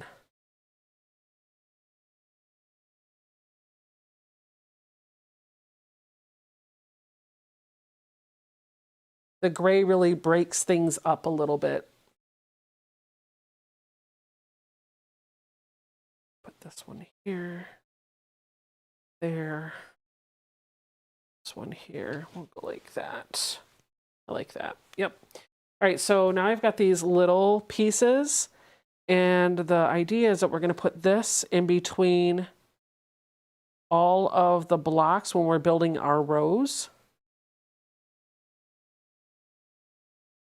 We're going to build our 3 rows, and then we're going to put a long sashing strip in between these, and then our outer border, and we're done. So let's start by building this top row.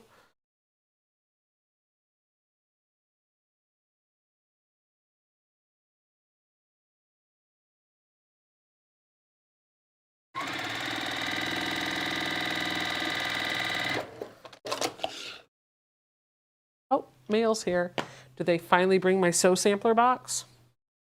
That's been sitting at the distribution center for, oh, I don't know, 10 days? Nope.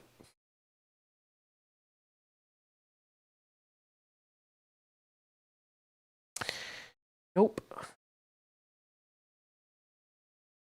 I filed a missing package. I'm waiting for the box to magically show up. I have tracking. It's been sitting in Virginia at the distribution center since like the 16th. So 10 days now. And it's funny because people have mailed me packages. They have dropped them in the mail since then, and it has gotten to me.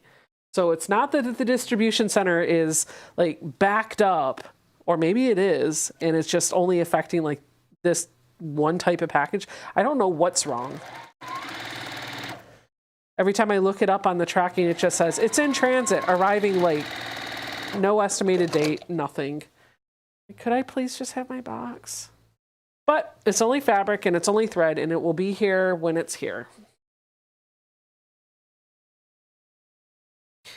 I have been trying to not watch anybody else's unboxings of the Sew Sampler box because I don't want the surprise ruined. But I'm going on 2 weeks of waiting.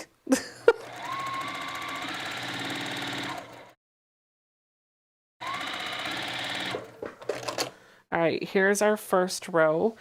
I am pressing the seam from those blocks in towards the sashing. Oh, that looks so cute. The way it rounds out the thread spools, I really like that. It looks a lot better. The blocks look a lot better sewn into the quilt top.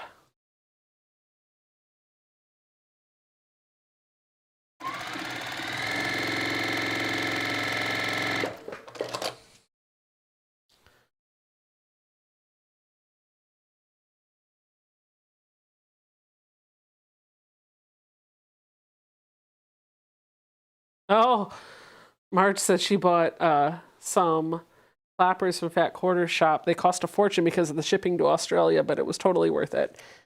They are an essential that I love to have in my shop, in my studio.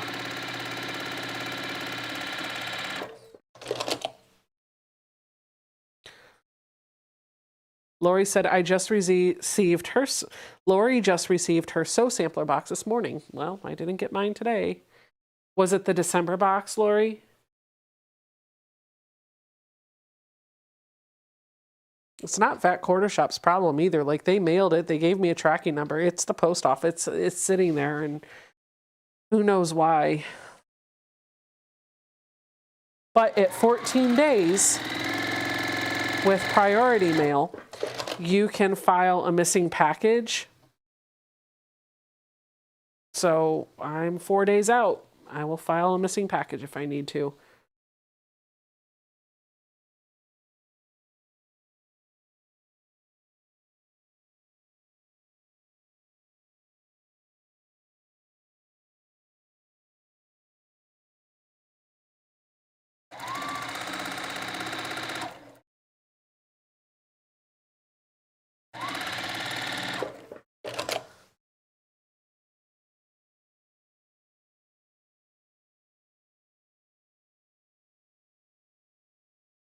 Hello, Becca.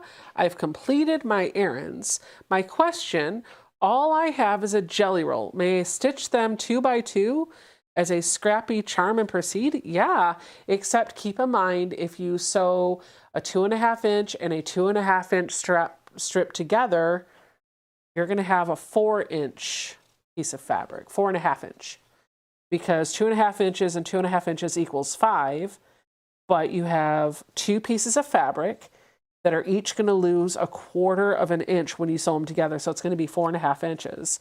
I don't know what anybody else's pattern is going to be.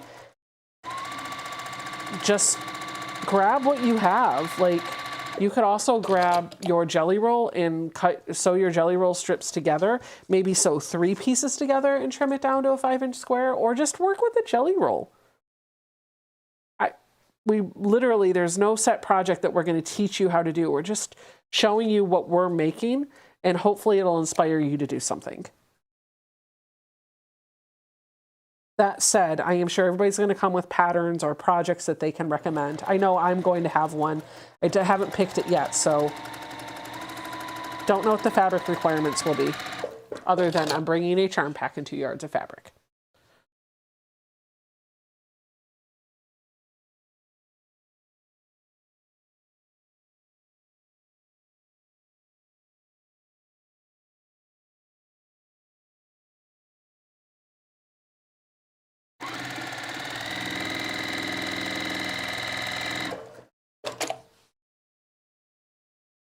Aw, Kimmy, thank you so much for joining Spools. Don't forget to go check out the community tab and the videos. On the main channel page, there should be a section for Spools only videos, but definitely check out the community tab because there are special video announcements for Spool members. You'll want to keep an eye on those. There we go.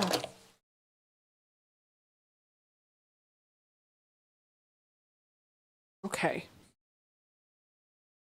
Now I'm going to press those sashing strips just to make sure everything's nice flat.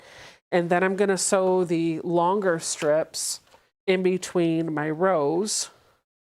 And I'll put on our border and we'll be done. I'll probably quilt this another day. Riddle me this, says Diane. I ordered some eyeglasses from Italy. It got from Italy to the United States in 4 days. But it's been in the United States for 2.5 weeks and I still don't have them. Probably the same thing. Maybe lack of manpower at the distribution centers or customs, or I'm telling you, it's like all these supply issues. Oh, Stephanie said, Keepsake Quilting is having a 20% off sale through February 28th on Gypsy Quilter clappers. 2 sizes. I saw it in my newsletter. I have both of those.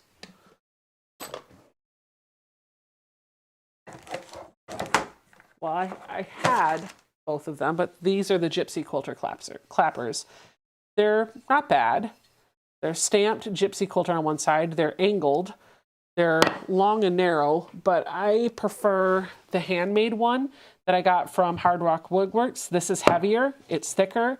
This is really heavy. It's nice and solid. And then this is the one that I got from Riley Blake that's got lots of use on it. This is really nice to hold. Both of these are good. The Gypsy Quilter one is good too, but I feel like this is my favorite, and this, for sentimental reasons, is a close second.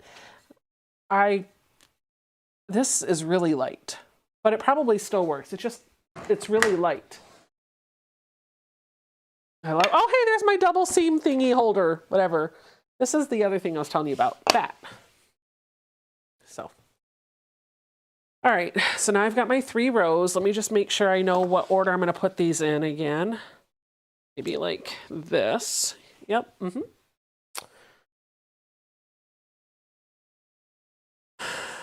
That works. And now I'm going to take these longer strips that I cut. I'm going to put them in between the 2 rows, just like this. And then we'll put on our outer border and our project is done. Super cute. I've always wanted to make a quilt with little spools in it, so I'm really happy I got to do this.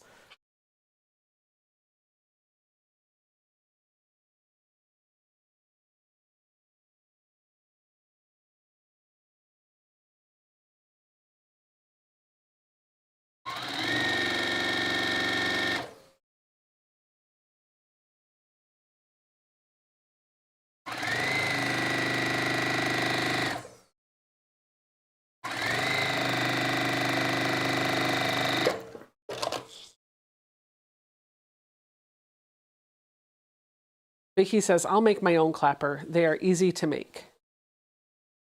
Okay, go for it. Catherine says, this is a great inspiration to use my scraps. Gotta go. Time to charge the phone now. Happy sewing, everybody. Honestly, you don't even really need to make it out of wood. You could get like a heavy dictionary. Those would work too. However, I have the means to be able to afford the ones that are out of wood, so I like them. And the guy that made the ones that I have, he hand makes them, and I'm supporting his business when I buy them. So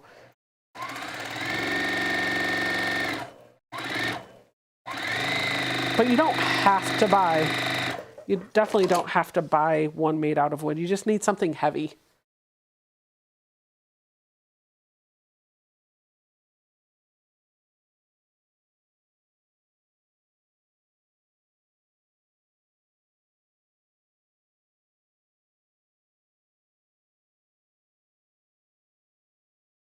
And TNC Norton says, I like pretty ones. But until that happens, this will do. Maybe a nice, pretty clapper or a nice thing from Hard Rock Woodworks would make for a great giveaway for the future. I'll have to keep that in mind.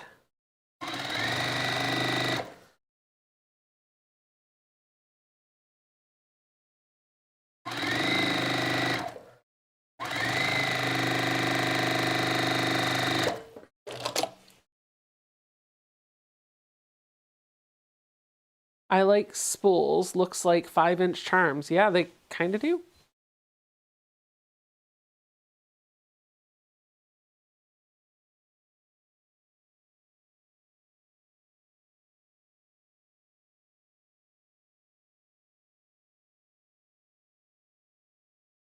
fact, I think these do square up to 5 inches, if I'm remembering the cutting instructions for the sashing correctly.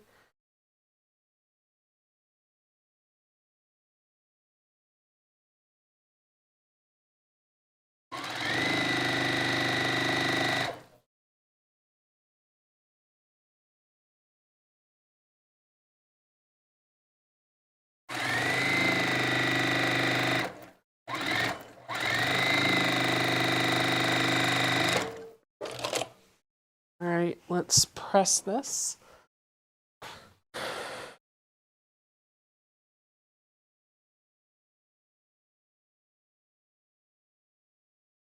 The pattern didn't look great, but wow, I'm impressed. It's very pretty. It's coming together so cute. Now I want to make one for my wall. I think I heard a couple of people say I wasn't impressed. And I saw it and I immediately went, yes! But I have been wanting to make something like this for a while. So in fact, if I'm being honest, I've wanted to make this ever since the Sew Sampler box that we got years ago that had a pattern very similar to this in it. I think it was a little bit bigger, but it was making thread spool project. I was like, oh, that's so cute. I want to do it. And I set we got like a little miniature jelly roll, little junior jelly roll, and some coordinating fabric to go with it. See, they used to give you all of the fabric. We got all of the fabric that we needed for that whole kit. Anyway, we got everything we needed to make that plus the pattern, and it's been sitting on my I need to do it table, and I never have done it. So now I'm excited because I'm doing this.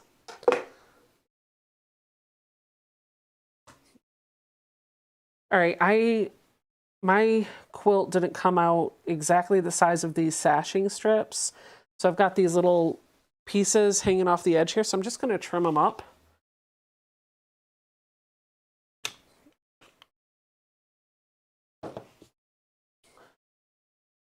Okay. And I'm not going to worry too much about whether it's perfectly square or perfectly straight edges. In fact, I am going to break all the rules when it comes to putting the border on, and I'm going to show you what I do for my borders. I don't measure them to the size of the quilt. I usually cut them bigger than what they need to be. So in this case, I am actually working with pieces for my border that are each measuring about 20 to 21 inches, because I'm taking a width of fabric strip and just cutting it in half. I'm going to have one for each side.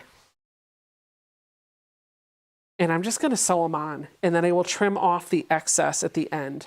I'm just going to be careful when I'm doing this that I'm not pulling on the border fabric or the quilt top. I'm going to let the machine do all of the maneuvering of the fabric for me.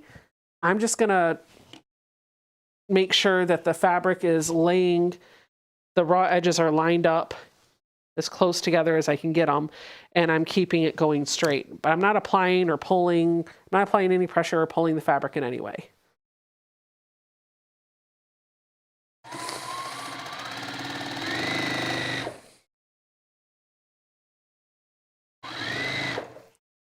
Oh, my thread broke. Happens occasionally.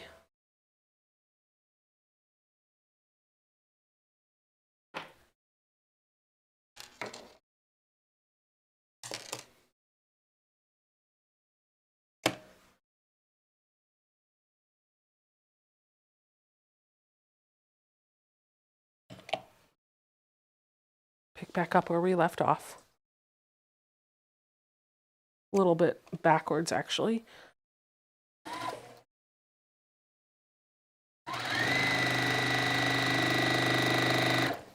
I like to do the sides and then I do the top and bottom.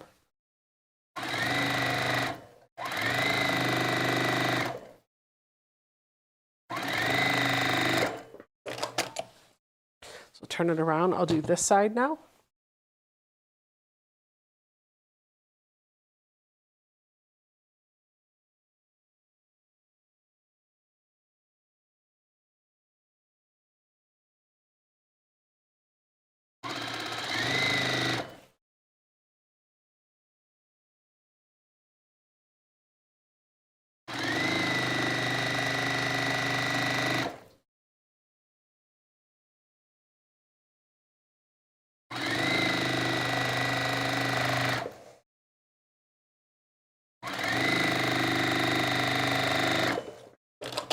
Now, before I open these up and press them, I'm going to take a ruler.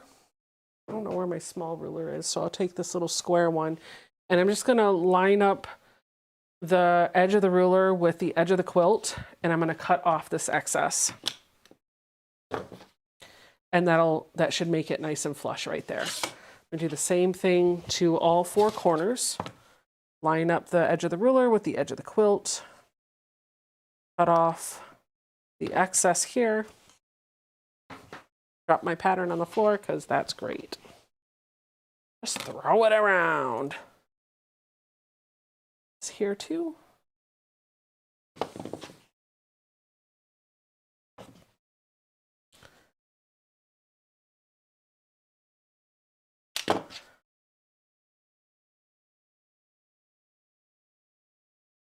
Scrap bin. Now I'm going to press these out and I'll put on the top and the bottom outer border, and our project, our quilt top, will be done. The only thing left to do will be to quilt this and bind it, which I'm not going to do on today's live stream.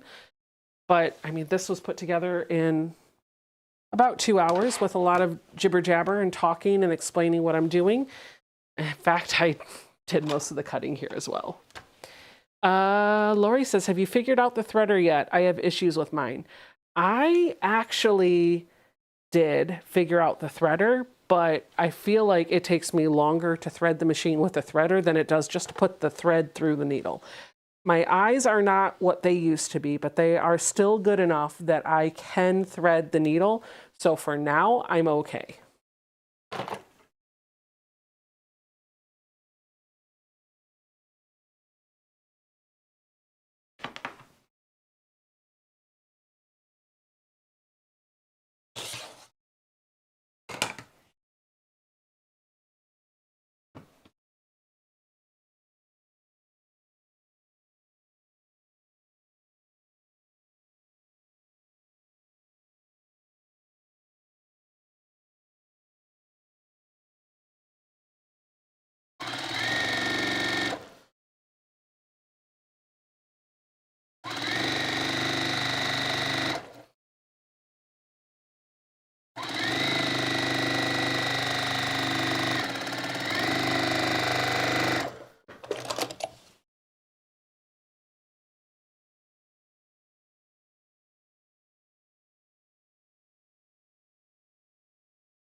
Trim those edges again, and then we'll press the final 2 pieces of border out and we'll see what it looks like.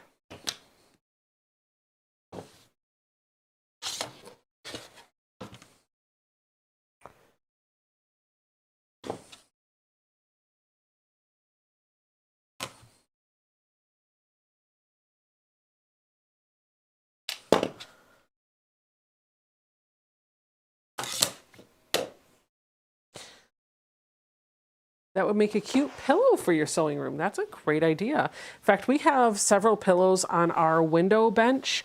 We have a little bay window with a bench in it in our family room that I've got a ton of pillows sitting on that are not covered. There's no pillow covers for them.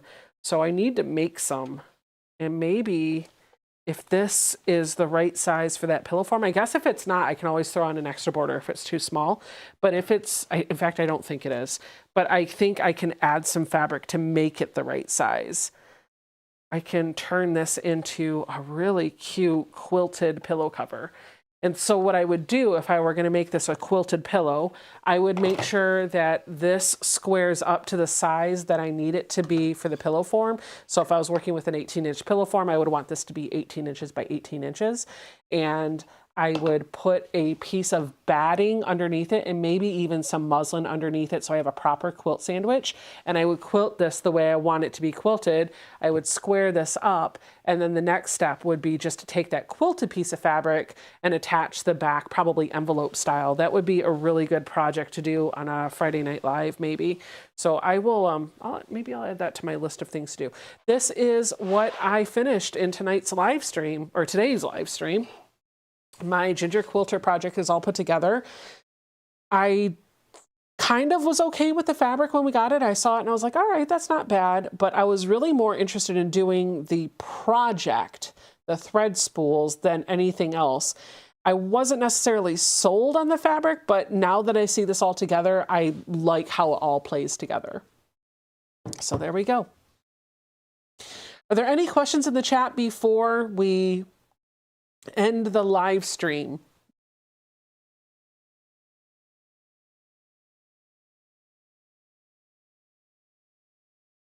Looking through the chat to see if there's anything I missed. Are you going to leave? Are you going to hang it on the wall? It is so cute. I think originally I was thinking I might hang it on the wall. I've got a couple of places in here for it. I want to add some fun miniature. I want to add a few places where I can hang quilts in my studio, but I want to hang them with, I want them to be, what am I looking for? What's the word I'm looking for? I want to be able to change out the quilts every so often just to kind of freshen up the room and change the decor. So this would be a good candidate for something on the wall. It'd also be a good candidate to make a quilted pillow cover.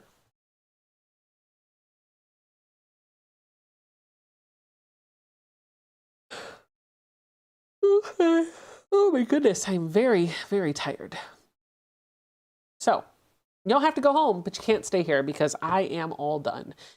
I will encourage you, and I will give you a link. I'll put it in the chat. I will encourage you to go over to Mom and Pop. They are live streaming right now. They live stream every Saturday at 1 p.m. And to make it easier for you, I'm just going to put the link to their live stream video right in the chat. So I'm going to end my stream now, but I would love it if you would show Mom and Pop a little bit of love and hop over on their live stream, and you can continue your Saturday sewing journey if you're not already watching them while you're also watching me. So click on that link, hop over there, let them know that I sent you, and enjoy the chit chat and the projects that they're working on. I might even see you in the chat over there. But first, I'm going to go have some lunch and see what the family's doing. So thanks for hanging out with me. If you are registered for Zoom, I will see you tomorrow. Otherwise, I'll have my recorded video for my Better Health blocks tomorrow. And I'll see you Friday night with Mom and Pop and Stephanie and Ian and Tiffany and Teresa. We'll have a good time. See y'all then. Bye.